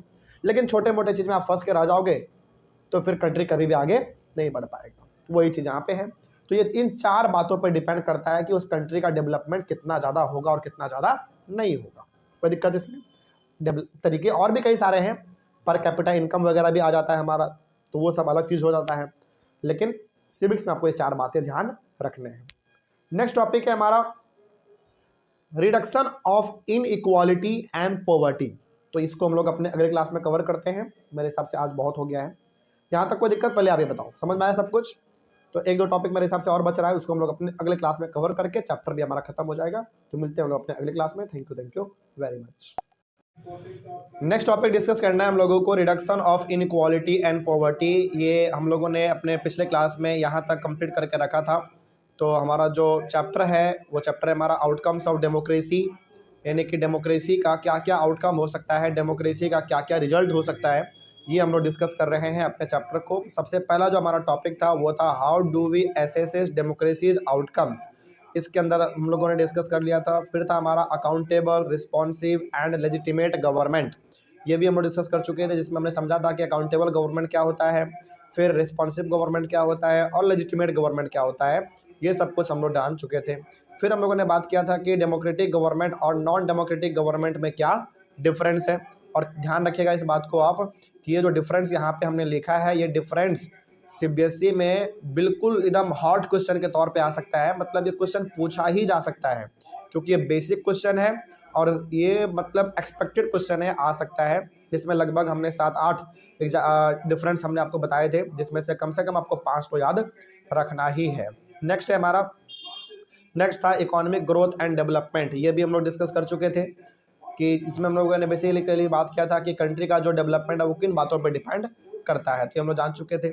आज का जो हमारा टॉपिक है नया वाला वो है reduction of inequality and poverty. यानी कि इनइक्वालिटी का मतलब हो गया कोई अपर है तो कोई लोअर है, इस प्रकार से। और पॉवर्टी का सिंपल सा मतलब है गरीबी के बारे में ये बात कर रहा है। तो आखिर यदि डेमोक्रेसी है किसी कंट्री में, तो उस कंट्री में आप इनइक्वालिटी को कैसे ख़त्म कर सकते हो, गरीबी को कैसे ख़त्म कर सकते हो, उसी के बारे में हम लोगों को इसमें बात करना है। तो आइए बात करते हैं क्या लिखा हुआ है। सबसे पहला point, democracies are based on political equality. देखो, पॉलिटिकल इक्वालिटी का मतलब क्या हुआ कि यदि किसी कंट्री में डेमोक्रेसी है तो वहाँ पे सारे लोग क्या होंगे, इक्वल होंगे। ये क्या है, डेमोक्रेसी का एक फीचर है, ठीक ना। तो democracies are based on political equality, मतलब पॉलिटिकल इक्वालिटी का मतलब हो गया सिंपल सा कि डेमोक्रेसी में हर एक लोग क्या होंगे, बराबर होंगे, इक्वल होंगे। All individual has equal right in electing representatives, यानी कि अपने लीडर को चुनने का, यानी कि अपने लीडर को वोट देने का जो अधिकार है सभी के पास क्या है, बराबर है। इंडिया में कोई भी आदमी हो, सबको अधिकार है कि वो अपने लीडर को चुन सकता है। चुनने का मतलब है कि वो अपने फेवरेट लीडर को वोट दे सकता है। समझ रही बात? तो ये चीज हो गया हमारा। आगे, democracy is not very successful in reducing economic inequalities and poverty. एक बात ध्यान रखना, डेमोक्रेसी अच्छा फॉर्म ऑफ गवर्नमेंट है, बिल्कुल इसमें कोई शक नहीं है, लेकिन डेमोक्रेसी अभी भी इन इक्वालिटी को और पॉवर्टी को पूरी तरीके से ख़त्म नहीं कर पाया है, और मेरे हिसाब से कभी ख़त्म कर भी नहीं पाएगा। क्योंकि पिछले क्लास में हमने आपको बताया था कि डेमोक्रेसी केवल क्या, एक फॉर्म ऑफ गवर्नमेंट है। तो कहीं पे डेमोक्रेसी है, इसका मतलब ये नहीं समझ जाना है कि डेमोक्रेसी है, बढ़िया गवर्नमेंट है, तो गरीबी खत्म हो जाएगा पूरी तरीके से, बीमारी खत्म हो जाएगा, इनइक्वालिटी खत्म हो जाएगा। ये सब रहेगा ही रहेगा, कहीं पे थोड़ा हो सकता है, कहीं पे ज़्यादा हो सकता है, लेकिन ये सब रहेगा ही रहेगा। तो बेसिकली हम लोगों को ये मान लेना चाहिए कि डेमोक्रेसी केवल एक फॉर्म ऑफ गवर्नमेंट है जो पूरी तरीके से किसी समस्या को ख़त्म नहीं कर सकता। वो समस्या रहेगा ही रहेगा, लेकिन हाँ, इतना ज़रूर कहना पड़ेगा कि वो समस्या को ख़त्म करने का कोशिश जरूर डेमोक्रेसी बेहतर तरीके से कर सकता है। यानी कि हर प्रकार के समस्या का जो समाधान है डेमोक्रेसी ही अच्छे तरीके से निकाल सकता है। ठीक है, ये हो गया हमारा। तो डेमोक्रेसी जो है वो इनइक्वालिटी को या फिर गरीबी को पूरी तरीके से ख़त्म करने में अभी भी सक्सेसफुल नहीं हो पाया है। और जहाँ तक बात है कि हो पाएगा कि नहीं हो पाएगा, तो आप यकीन मानो कि डेमोक्रेसी कभी भी किसी भी कंट्री में यदि डेमोक्रेसी है तो उस कंट्री में पूरी तरीके से कंप्लीटली इनइक्वालिटी और पॉवर्टी कभी ख़त्म हो ही नहीं सकता।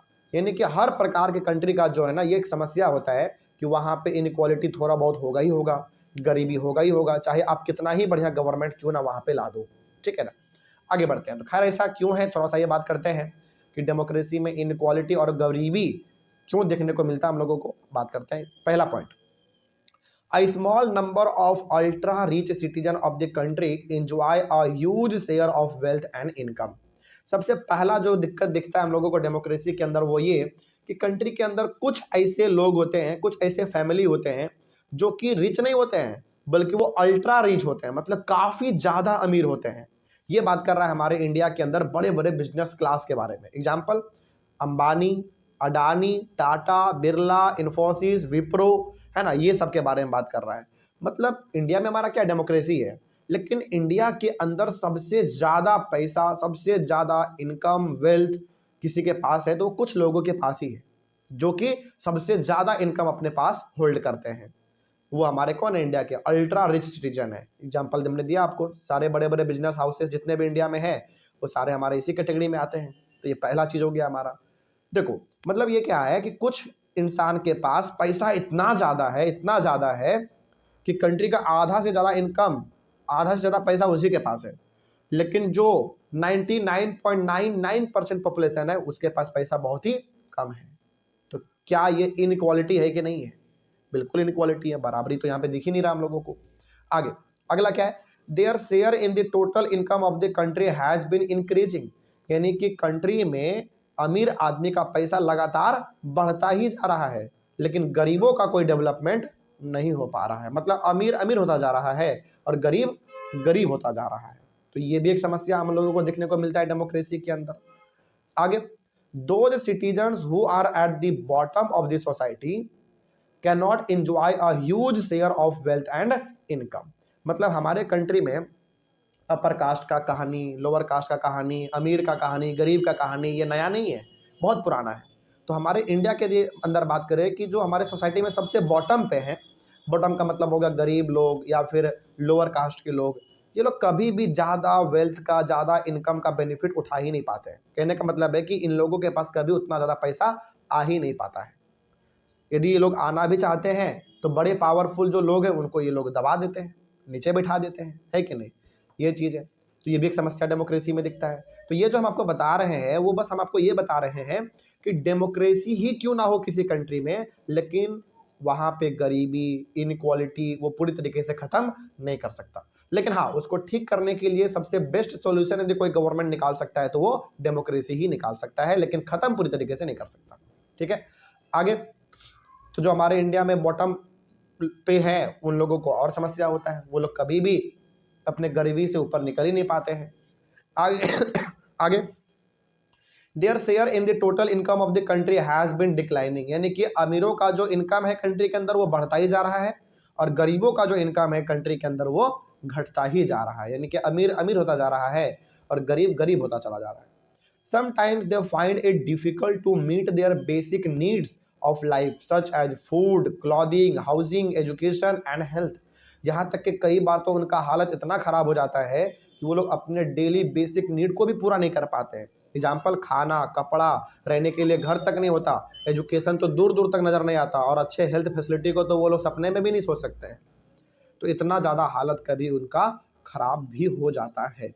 ये साफ दिखा रहा है कि डेमोक्रेसी होने से सारा समस्या खत्म हो जाएगा, ये जरूरी नहीं है।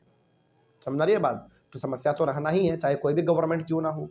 आगे, the poor constitute a large proportion of our voters and no party will like to lose their votes. अब देखो ये भी एक अच्छा चीज़ है, हमारे इंडिया में सबसे ज़्यादा संख्या किसका है? गरीब लोगों का।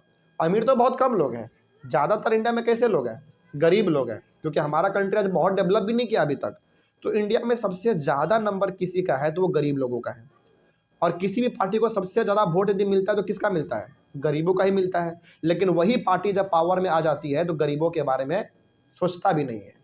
मतलब वोट लेने के टाइम पे बाबू भैया जो भी होता है वो सब कर लेते हैं, लेकिन एक बार वोट लेने के बाद, जीत जाने के बाद, पावर में आ जाने के बाद, गवर्नमेंट बना लेने के बाद गरीबों के ऊपर कोई भी ध्यान नहीं देता। तो इसके लिए जिम्मेदार कौन है? हमारा गवर्नमेंट ही जिम्मेदार है कि नहीं? तो ये भी चीज़ हम लोगों को दिखता है एक डेमोक्रेसी के अंदर। यानी कि डेमोक्रेसी के अंदर इतने प्रकार के प्रॉब्लम हो सकते हैं। तो यदि कोई बोले कि डेमोक्रेसी है तो कोई प्रॉब्लम नहीं होना चाहिए वहाँ पे, वो बिल्कुल गलत बात है। डेमोक्रेसी का मतलब केवल है कि वो एक फॉर्म ऑफ गवर्नमेंट है लेकिन डेमोक्रेसी है जिसका मतलब ये नहीं है कि कोई समस्या होगा ही नहीं, समस्या तो रहना ही है। ठीक है, आगे बढ़ते हैं। But no party focus on the question of poverty, यानी कि गरीबों का वोट तो ले लेते हैं, गरीबों के वोट से जीत जाते हैं, पावर में आ जाते हैं, लेकिन गरीबों के बारे में कभी वो बात तक नहीं करते हैं, गरीबों के एक भी मुद्दे को वो कभी उठाते तक नहीं है। तो ये भी एक समस्या हम लोग को दिखता है डेमोक्रेसी के अंदर। यहाँ पे एग्जाम्पल दिया गया है आपके बुक में बांग्लादेश के बारे में। देखो, in Bangladesh more than half of its population lives in poverty. Bangladesh का जो हाल है ना, हमारे इंडिया से भी खराब हाल है। इंडिया में तो फिर भी ठीक ठाक लोग हैं जो कि गरीब हैं, लेकिन कुछ लोग, मतलब इंडिया में गरीबी है, कोई इसमें डाउट वाली बात नहीं है, लेकिन बांग्लादेश से काफ़ी अच्छा कंडीशन में हमारे इंडिया के गरीब लोग हैं, समझ रही है बात। लेकिन बांग्लादेश का बात करें तो बांग्लादेश में आधा से ज़्यादा पॉपुलेशन गरीबी में है, सोचो। मतलब इंडिया में ऐसा हाल नहीं है, इंडिया में गरीब लोग हैं, लेकिन इंडिया के अंदर गरीबों का इतना भी हालत ख़राब नहीं है, वो ठीक ठाक पोजीशन पे है। लेकिन बांग्लादेश का कहानी और ख़राब है, पड़ोसी देश है हमारा, है कि नहीं। तो बांग्लादेश में आधा से ज़्यादा लोग गरीबी के ही अंदर जीवन को जी रहे हैं, और बांग्लादेश में भी क्या है, डेमोक्रेसी है। तो सोचो, इतना खतरनाक सिचुएशन भी डेमोक्रेसी के अंदर हो सकता है, जहां पे आधा से ज्यादा लोग गरीबी में अपना जीवन जी रहे हैं। ठीक है, आगे। People in several poor countries are now dependent on the rich countries for food supplies. तो दुनिया में कई सारे कंट्री हैं, तो जो गरीब कंट्री है वो अमीर कंट्री पे डिपेंड होते हैं कि भैया वो अमीर कंट्री हम लोगों को खाना देगा, भोजन देगा, तो हम लोग खाएंगे और हमारा चलेगा कहानी, इस तरीके से। ठीक है, तो ये भी समस्या हम लोगों को डेमोक्रेसी के अंदर देखने को मिलता है। सो लास्टली हम लोग क्या कह सकते हैं, so we can say that democracy do not appear to be very successful in reducing economic inequalities and poverty.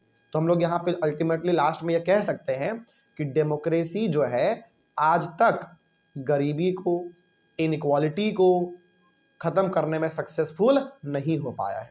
मान लीजिए एग्जाम में आपका ये सवाल आ गया कि डेमोक्रेसी आज तक गरीबी को, भुखमरी को, इनइक्वालिटी को पूरी तरीके से सक्सेसफुली खत्म क्यों नहीं कर पाया है, तो आपको ये सब रीजन लिखना है यहाँ पे। समझ में आ रही है बात? तो यह बात आपको ध्यान रखना है, इसीलिए हमने यहाँ पे पॉइंट वाइज लिख दिया इस चीज को। तो इस पॉइंट से आपको अल्टीमेटली समझ में क्या आता है, इस पॉइंट से आपको बस ये समझना है कि यदि किसी कंट्री में डेमोक्रेसी है, इसका मतलब ये कभी नहीं सोचना है कि वहां पे कोई समस्या होगा ही नहीं। डेमोक्रेसी हो, मोनार्की हो या डिक्टेटरशिप हो, समस्या रहना ही है, प्रॉब्लम रहेगा ही रहेगा। लेकिन डेमोक्रेसी एक मायने में जो बढ़िया है वो इस मायने में कि प्रॉब्लम कोई भी हो, उस प्रॉब्लम का सबसे अच्छा सॉल्यूशन यदि कोई निकाल सकता है तो डेमोक्रेसी ही निकाल सकता है। लेकिन डेमोक्रेसी किसी प्रॉब्लम को जड़ से खत्म नहीं कर सकता, लेकिन उसको बेहतर करने का उपाय जो है डेमोक्रेसी ही बढ़िया तरीके से निकाल सकता है। क्या इतना अच्छा उपाय डिक्टेटरशिप में या फिर मोनार्की में कभी दिखेगा आपको? नहीं दिखेगा। तो ये हो गया हमारा टॉपिक कंप्लीट। तो ये बात आपको ध्यान रखना है कि डेमोक्रेसी जो है गरीबी को, इनक्वालिटी को, भुखमरी को, इन सब चीज़ों को कंप्लीटली खत्म करने में आज तक सक्सेसफुल नहीं हो पाया है। आगे बढ़ते हैं, नेक्स्ट टॉपिक है हमारा एकोमोडेशन ऑफ सोशल डाइवर्सिटी। आइए बात करते हैं इस टॉपिक में क्या लिखा हुआ है। Accommodation of social diversity. Democracy should produce a harmonious social life. देखो, ये अभी तुरंत हम लोगों ने पढ़ा कि डेमोक्रेसी हर प्रकार के समस्या को जड़ से खत्म नहीं कर सकता, लेकिन उसको सॉल्व करने का अच्छा उपाय जरूर निकाल सकता है। लेकिन डेमोक्रेसी और क्या क्या कर सकता है हम लोगों के लिए, देखते हैं। Democracy should produce a harmonious social life. Democracy क्या कर सकता है हम लोगों के लिए, एक हार्मोनियस लाइफ प्रोवाइड कर सकता है। हार्मोनियस लाइफ का मतलब हो गया कि कंट्री में ऐसा माहौल क्रिएट कर देगा डेमोक्रेसी जिससे कि हर आदमी मिलजुल के रह सके। देखो एक बात ध्यान रखना, डिक्टेटरशिप और मोनार्की, यहाँ पे आधा से ज्यादा लोग हमेशा परेशान ही रहते हैं। लेकिन डेमोक्रेसी में डेवलपमेंट भले ही धीरे होता हो, समस्या भले ही जड़ से खत्म ना हो, लेकिन सबसे ज्यादा सुख चैन से आदमी किसी कंट्री में रह सकता है तो वो डेमोक्रेसी में ही रह सकता है। क्यों? क्योंकि डेमोक्रेसी उसको एक हार्मोनियस लाइफ प्रोवाइड करता है। हार्मोनियस लाइफ का मतलब हो गया कि सुख चैन शांति से जीने का एक रास्ता दिखाता है। कौन? डेमोक्रेसी। आज जैसे आपको एग्जाम्पल देते हैं, जितना सुख चैन शांति से इंडिया के लोग इंडिया में रहते हैं, क्या इतना ही शांति से लोग सऊदी अरेबिया में रह लेंगे? बताओ, बिल्कुल भी नहीं, क्योंकि सऊदी अरेबिया में मोनार्की है और वहां पे इतने अधिकार लोगों के पास नहीं है जितना अधिकार हमारे पास इंडिया में है। तो डेमोक्रेसी में आपको एक हार्मोनियस लाइफ देखने को मिलता है। आगे, democracy should develop a procedure to conduct competition. Democracy में और क्या होता है, डेमोक्रेसी में आपको हमेशा दिखेगा कि कंपटीशन काफी होते हैं। कंपटीशन किस बीच में, हर चीज में कंपटीशन। पॉलिटिकल पार्टीज में कंपटीशन है। हमने अभी तुरंत चैप्टर खत्म किया था अपना पिछला वाला चैप्टर पॉलिटिकल पार्टीज। हमने पढ़ा कि हमारे कंट्री के अंदर कई सारे स्टेट पार्टी हैं और कुछ हमारे पास नेशनल पार्टी भी है।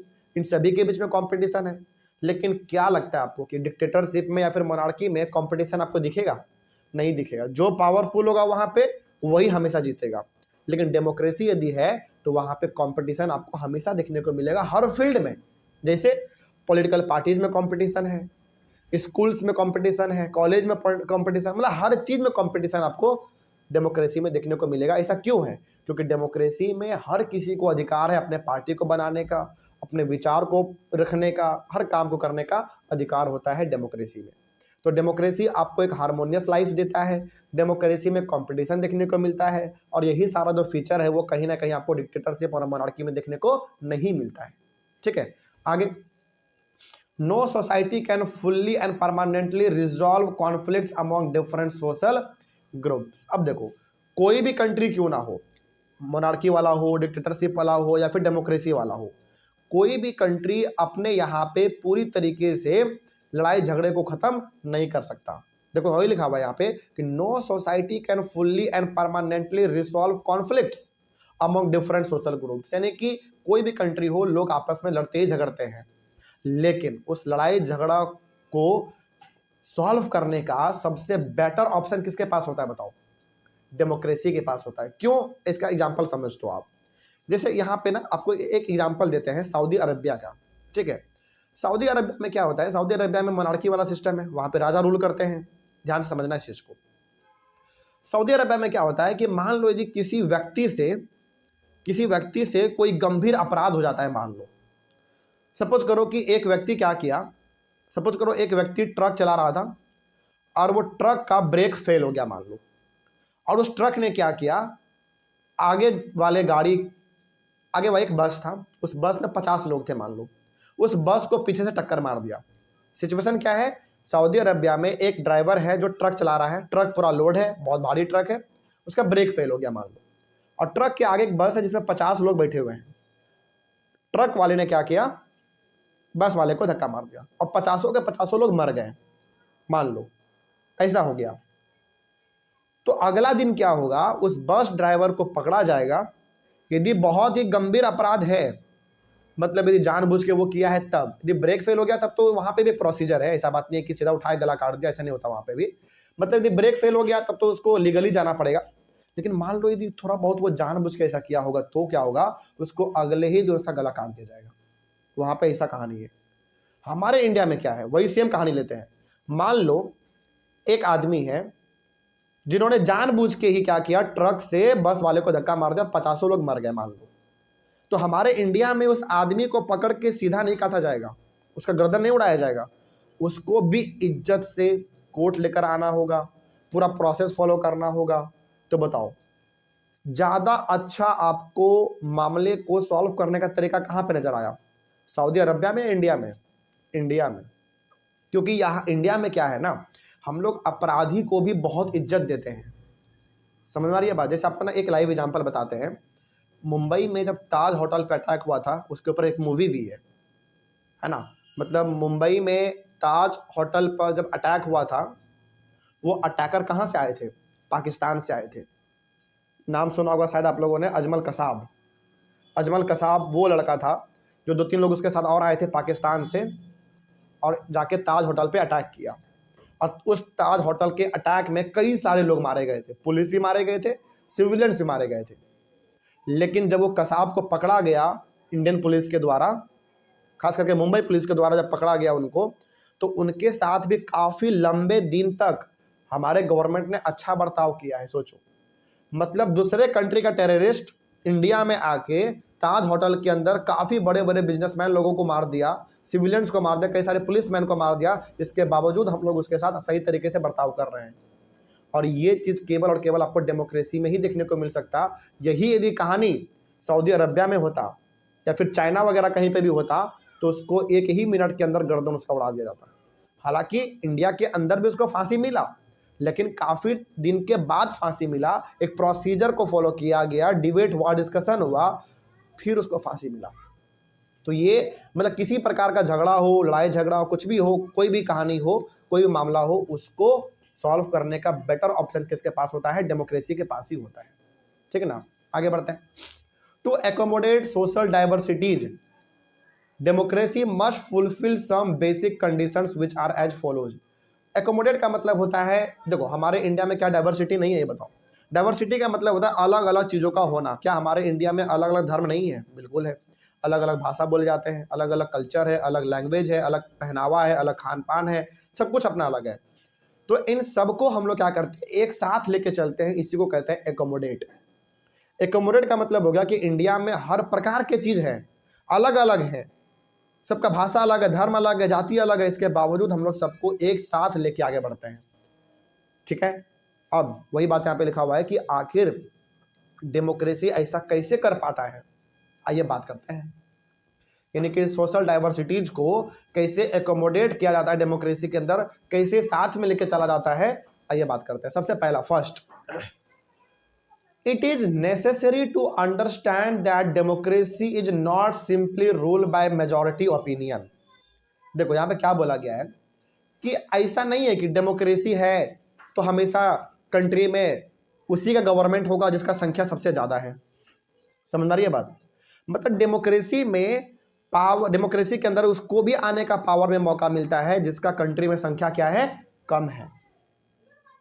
तो ऐसा बिल्कुल भी नहीं समझना है। जैसे आपको एग्जाम्पल देते हैं, एग्जाम्पल आपको देते हैं, इंडिया में सबसे ज़्यादा किस रिलीजन के लोग रहते हैं बताओ? हिंदू, उसके बाद मुस्लिम। तो इस हिसाब से यदि देखा जाए तब तो फिर हमेशा हिंदू को ही रूल करना चाहिए कंट्री के अंदर, है कि नहीं? लेकिन क्या ऐसा होता है? बिल्कुल भी नहीं। हमारे इंडिया के अंदर कई सारे हिंदू लीडर्स के साथ साथ मुस्लिम लीडर भी हुए हैं जिन्होंने टाइम टाइम पर कंट्री के लिए बहुत अच्छे अच्छे काम किए हैं। सबसे अच्छा एग्जाम्पल हमारे सामने, live example, APJ Abdul Kalam है मुस्लिम, लेकिन देखो कितना ग्रेट माइंड, कितना ग्रेट पर्सनालिटी, इंडिया के प्रेसिडेंट बनते हैं, मिसाइल मैन ऑफ इंडिया कहलाते हैं। मतलब यहाँ पे ये कहा जा रहा है कि डेमोक्रेसी में जो मेजॉरिटी में है, जिनका संख्या ज़्यादा है, जरूरी नहीं है कि वही हमेशा कंट्री को रूल करेगा, वही कंट्री को चलाएगा। जो माइनॉरिटी में है, जिसका संख्या कम है, उसको भी मौका दिया जाएगा कि भाई आप भी पावर में आओ और आप भी अपने कंट्री के लिए काम करो। तो बहुत सारे हमारे ग्रेट लीडर वगैरह हुए हैं, है कि नहीं? आगे बढ़ते हैं। The majority always needs to work with the minority so that governments represent the general view। यानी कि जिसका संख्या ज़्यादा है वो भी और जिनका संख्या कम है हमारे कंट्री में वो भी, दोनों मिल के काम करे तब जाके हमारा कंट्री आगे बढ़ पाएगा और एक समान तरीके का पॉइंट ऑफ व्यू हो पाएगा। कहने का सिंपल सा मतलब है कि जिसका संख्या ज़्यादा है वो भी, जिसका संख्या कम है वो भी, सब कोई आपस में मिल के चले। और डेमोक्रेसी में ऐसा होता है। इंडिया में आप देख लो डेमोक्रेसी है, क्या ऐसा नहीं है? सभी प्रकार के लोगों को क्या बराबर मौका नहीं मिलता है? सबको मिलता है बराबर मौका। ठीक है, आगे बढ़ते हैं। Majority and minority opinions are not permanent. मतलब हमेशा मेजोरिटी के लोगों को ही बातों को सुना जाएगा, ऐसा भी जरूरी नहीं है। हमेशा जो माइनॉरिटी है, जिनका संख्या कम है, उसी के बातों को सुना जाएगा, ये भी जरूरी नहीं है। यानी कि दोनों के बातों को, दोनों के विचारों को साथ में लेके आगे बढ़ा जाएगा। तो ये चीज़ हमारे इंडिया के अंदर होता है क्योंकि डेमोक्रेसी है हमारे इंडिया के अंदर। ठीक है, तो पहला चीज़ हो गया हमारा।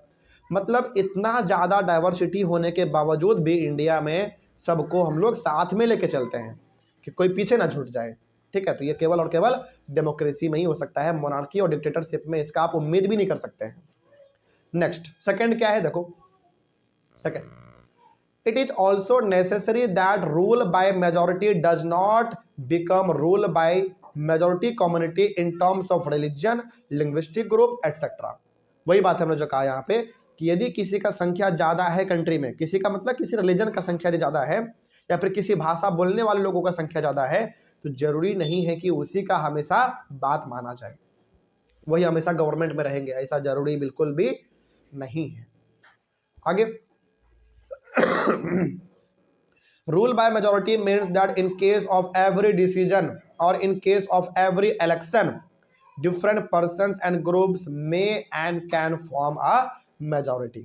मतलब क्या हुआ इसमें कि रूल बाय मेजोरिटी का मतलब सिंपल समझो, यहाँ पे कहा क्या जा रहा है, कंफ्यूज आप हो सकते हो, इसलिए आपको सिंपल तरीके से बताते हैं। जिनका संख्या मेजोरिटी में है इंडिया के अंदर, यानी कि जिस धर्म का या फिर जिस भाषा बोलने वाले लोगों का संख्या ज़्यादा है हमारे इंडिया में, जरूरी नहीं होना चाहिए कि वही हमेशा रूल करे, वही हमेशा परमानेंट लीडर बन जाए कंट्री का। परमानेंट लीडर कभी वो नहीं बन सकता है।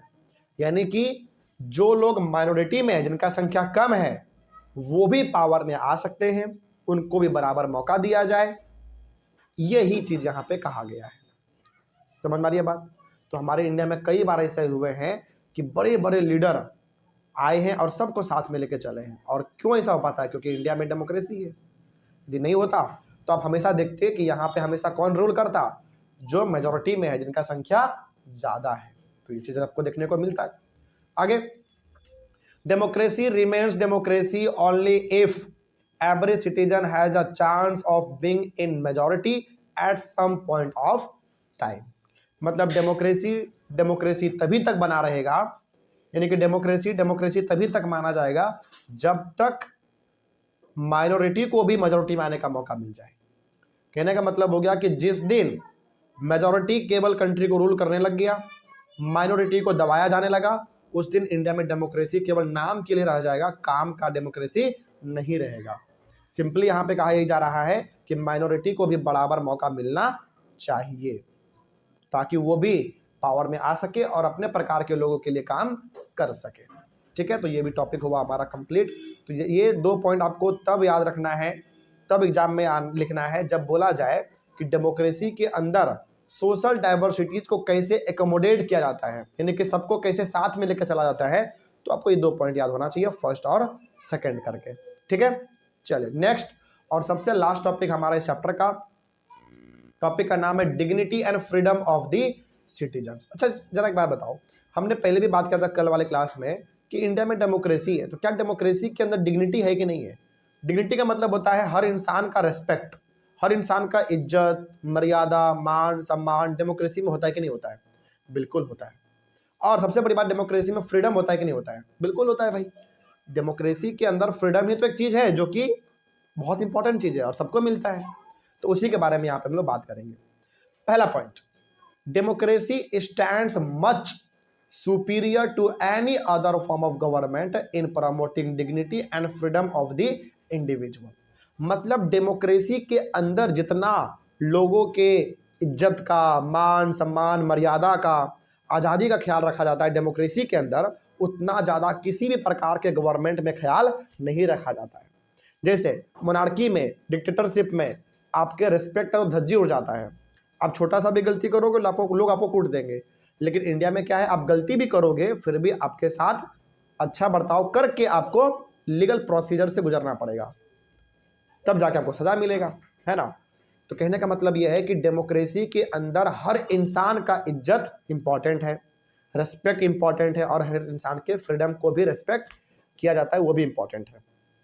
आगे, every individual wants to receive respect from others. Democracy में हर कोई चाहता है कि भाई हम यदि किसी का रेस्पेक्ट कर रहे हैं तो सामने वाला भी हमारा रेस्पेक्ट करे। यही चीज़ है, मतलब आप अपना रेस्पेक्ट, मतलब आप किसी का रेस्पेक्ट करोगे तो दूसरा आपको रेस्पेक्ट करेगा। ये सब चीज़ ना केवल और केवल आपको डेमोक्रेसी में ही देखने को मिलता है, बाकी कहीं पे ये सब चीज़ नहीं नज़र आता है। Conflicts arises among individuals because some feel that they are not treated with due respect. अच्छा, ये भी एक बड़ा अच्छा चीज़ है। ज़्यादातर झगड़ा जो होता है ना, किस चीज़ को लेकर होता है पता है? रेस्पेक्ट को लेकर। मतलब हम सामने वाले से बात कर रहे हैं अच्छे से और वो हमसे बात कर रहा है तू मैं करके, तो बताओ झगड़ा होता है कि नहीं होता है? मतलब आप सामने वाले को आप कह के बात कर रहे हो, सामने वाला आपसे तू मैं करके बात कर रहा है, तो झगड़े का ये भी बड़ा कारण होता है कि नहीं? खैर, झगड़ा हो जाता है, लेकिन इसको निपटाने का भी अच्छा उपाय डेमोक्रेसी में ही नजर आएगा आपको। वही डिक्टेटरशिप पे फिर मोनार्की रहता तो लोग आपको गोली मार देते। गोली डेमोक्रेसी में भी चलते हैं, लेकिन उसका एक प्रोसीजर होता है, गोली यदि चल गया तो उसको सजा मिलता है, एक लंबा सा कानून को फॉलो करना पड़ता है। तो ये भी चीज़ है। आगे, the passion for respect and freedom are the basis of democracy all over the world. यानी कि दुनिया में कहीं भी डेमोक्रेसी है, किसी भी कंट्री में, तो उस डेमोक्रेसी में ज़्यादातर आपको देखेगा कि लोगों के पास अपना क्या है, रेस्पेक्ट है, लोगों के पास अपना फ्रीडम है। यानी कि लोगों को जल्दी कोई बिना मतलब का मार पीट नहीं सकता, लोगों की आज़ादी को कोई छीन नहीं सकता, क्योंकि वहाँ पे डेमोक्रेसी है। और डेमोक्रेसी का मतलब ही होता है लोगों के पास अपना अधिकार होगा, रेस्पेक्ट होगा, है कि नहीं। ऐसा नहीं कि आप आए घर से उसको उठा के लेके चले गए और उसको जान से मार दिया, ऐसा डेमोक्रेसी में नहीं होता है। समझ मारिए बात। तो ये सब चीज़ है। आगे बात करते हैं, dignity and freedom for women. महिलाओं के लिए डिग्निटी और फ्रीडम का क्या मतलब है, देखते हैं।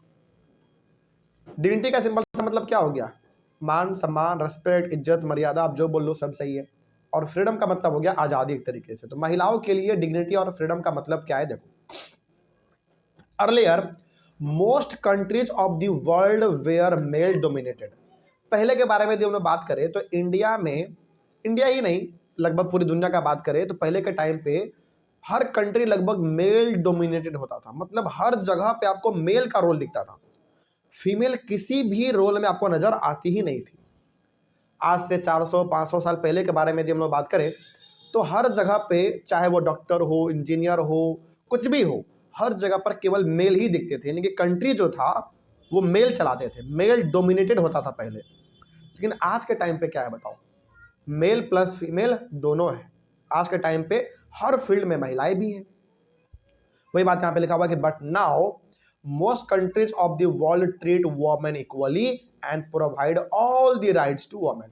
लेकिन आज दुनिया के अधिकतर कंट्री ऐसे हैं जहां पे मेल और फीमेल सबको बराबर ट्रीट किया जाता है और सभी के पास बराबर अधिकार भी है। तो ये भी हमारा क्या हो गया, समय के साथ बदलाव हुआ, है कि नहीं। और सबसे ज़्यादा महिलाओं को फ्रीडम, डिग्निटी कहाँ पे मिलता है बताओ, डेमोक्रेसी में ही मिलेगा। डिक्टेटरशिप और मोनार्की में कहाँ ही वो खुल के बात कर पाती हैं, परमिशन ही नहीं होता, है कि नहीं। तो ये चीज़ है। तो महिलाओं के डिग्निटी और फ्रीडम को सबसे ज़्यादा यदि कहीं पे दिया गया है तो वो डेमोक्रेसी में दिया गया है, उनके डिग्निटी का, फ्रीडम का ख्याल रखा गया है। आगे, dignity and freedom in caste system. Caste system में क्या है, देखो देखो यहाँ पे क्या लिखा हुआ है उसको तो हम लोग बाद में देखेंगे। लेकिन ऑब्वियस ये बात, यदि हम लोग अपने एक नॉर्मल पॉइंट ऑफ व्यू से यदि बात करें तो क्या इंडिया में आपको दिखता है कास्ट सिस्टम के अंदर डिग्निटी वगैरह? नहीं दिखता है। क्यों नहीं दिखता, आपको बताते हैं। इंडिया में हमेशा से सबसे ज़्यादा पावर को जो कोई इंजॉय किया है तो वो अपर कास्ट किया है। अपर कास्ट को बेनिफिट शुरू से मिलता आ रहा है और लोअर कास्ट को हमेशा उसका भुगतना पड़ा है। तो इंडिया के अंदर यदि बात करें कास्ट सिस्टम के अंदर रिस्पेक्ट है कि नहीं है, डिग्निटी है कि नहीं है, फ्रीडम है कि नहीं है, तो कहीं ना कहीं आपको थोड़ा मिसिंग दिखेगा। क्योंकि इंडिया में हमेशा आप देखोगे कास्ट सिस्टम प्रिवेलेंट रहा है, मतलब हमेशा कास्ट सिस्टम डोमिनेट किया है। अपर कास्ट को हमेशा हर प्रकार का बेनिफिट मिला है और लोअर कास्ट को हमेशा बेनिफिट नहीं मिला है। तो वही बात यहाँ पे लिखा हुआ है कि earlier caste inequality was common in our country specially untouchability. पहले के टाइम पे हमारे इंडिया के अंदर कास्ट सिस्टम एकदम आम बात था। और कास्ट सिस्टम में भी क्या, अनटचेबिलिटी, मतलब हो गया कि लोअर कास्ट का आदमी यदि गलती से भी अपर कास्ट के बॉडी में टच हो गया तो उसको बहुत गंदे तरीके से मारा पीटा जाता था। ये क्या दिखा रहा है, कास्ट सिस्टम को दिखा रहा है। क्या यहाँ पे लोअर कास्ट के डिग्निटी, फ्रीडम का कोई ख्याल रखा जा रहा है बताओ? नहीं रखा जा रहा। लेकिन क्या अभी भी ऐसा ही है बताओ? नहीं, आज ऐसा नहीं है। आज बहुत कहानी हमारा बदल गया है। आज हम लोग इन सब चीज़ों में विश्वास नहीं करते हैं। क्योंकि आप खुद देखो, दुनिया का एग्जाम्पल छोड़ दो, अपना देखो। आप जब आप क्लास में बैठते हो, लंच वगैरह होता है, तो क्या आप दोस्त से पूछ के लंच करते हो कि यार तुम किस कास्ट के हो, तुम मेरे बगल में बैठना? ऐसा हम लोग नहीं करते हैं आज। क्यों? क्योंकि आज हमारे पास वैसा माहौल नहीं है। लेकिन वही आज से 200-300 साल पहले देखो हमारे इंडिया में कास्ट सिस्टम कितना भयंकर तरीके से था। लेकिन आज समय बदल रहा है तो आज हमारे पास उस प्रकार का चीज़ नहीं है। हम लोगों को खुद पता नहीं होता कि हमारा जो दोस्त है वो किस कास्ट का है, क्योंकि दोस्ती में कास्ट कहाँ से आने लगा, है कि नहीं। दोस्ती यारी में कास्ट क्या हम लोग कभी पूछते हैं किसी का? नहीं पूछते हैं। लंच वगैरह खाते हैं साथ में मिलकर तो क्या कभी हमने कास्ट पूछा कभी किसी से? नहीं पूछा, क्योंकि आज हमारे माइंड में वो चीज़ है ही नहीं। तो ये अच्छा चीज़ है हमारे लिए। But now caste inequality is eliminated from our country. आज के टाइम के पहले हम लोग बात करें तो हमारे आज के टाइम पे कास्ट सिस्टम जो वो पूरी तरीके से खत्म हो चुका है। ठीक है, एक लास्ट पॉइंट है हमारा, in our country democracy provides equal status and equal opportunity to all the caste group. बात करें हम लोग अपने इंडिया को लेकर, तो इंडिया में जो डेमोक्रेसी है इसके अंदर हर प्रकार के लोग, चाहे वो लोअर कास्ट हो, अपर कास्ट हो, अमीर गरीब, काला गोरा, छोटा बड़ा, कोई भी हो, हर कोई आपस में क्या है, इक्वल है। कोई दिक्कत इसमें? तो इस तरीके से हमारे टॉपिक और टॉपिक के साथ पूरा चैप्टर हुआ कंप्लीट, और चैप्टर के साथ ही हमारे क्लास 10th का सिविक्स का जो पूरा पोर्शन था वो भी हमारा हो गया कंप्लीट। अब बताइए क्लास 10th के सिविक्स के पोर्शन में कहीं पर भी कोई डाउट, कहीं पर भी कोई दिक्कत? चलिए बहुत अच्छी बात है, नहीं है तो ऑनलाइन वाले बच्चे, आप लोगों को क्लास 10th के सिविक्स के अंदर किसी भी चैप्टर में किसी भी टॉपिक में डाउट रहा होगा तो उस वीडियो में आप एक बार कमेंट कर दीजिएगा। हम लोग मिलेंगे अपने अगले क्लास में, ज्योग्राफी को स्टार्ट करेंगे, और ज्योग्राफी का फर्स्ट चैप्टर हम लोग स्टार्ट करेंगे, डेवलपमेंट, रिसोर्सेस एंड डेवलपमेंट है मेरे हिसाब से पहला, तो उसी को हम लोग स्टार्ट करेंगे। यहीं पे होगा आपके क्लास 10 का सिविक्स का सिलेबस कंप्लीट। तब तक के लिए thank you very much and have a nice day.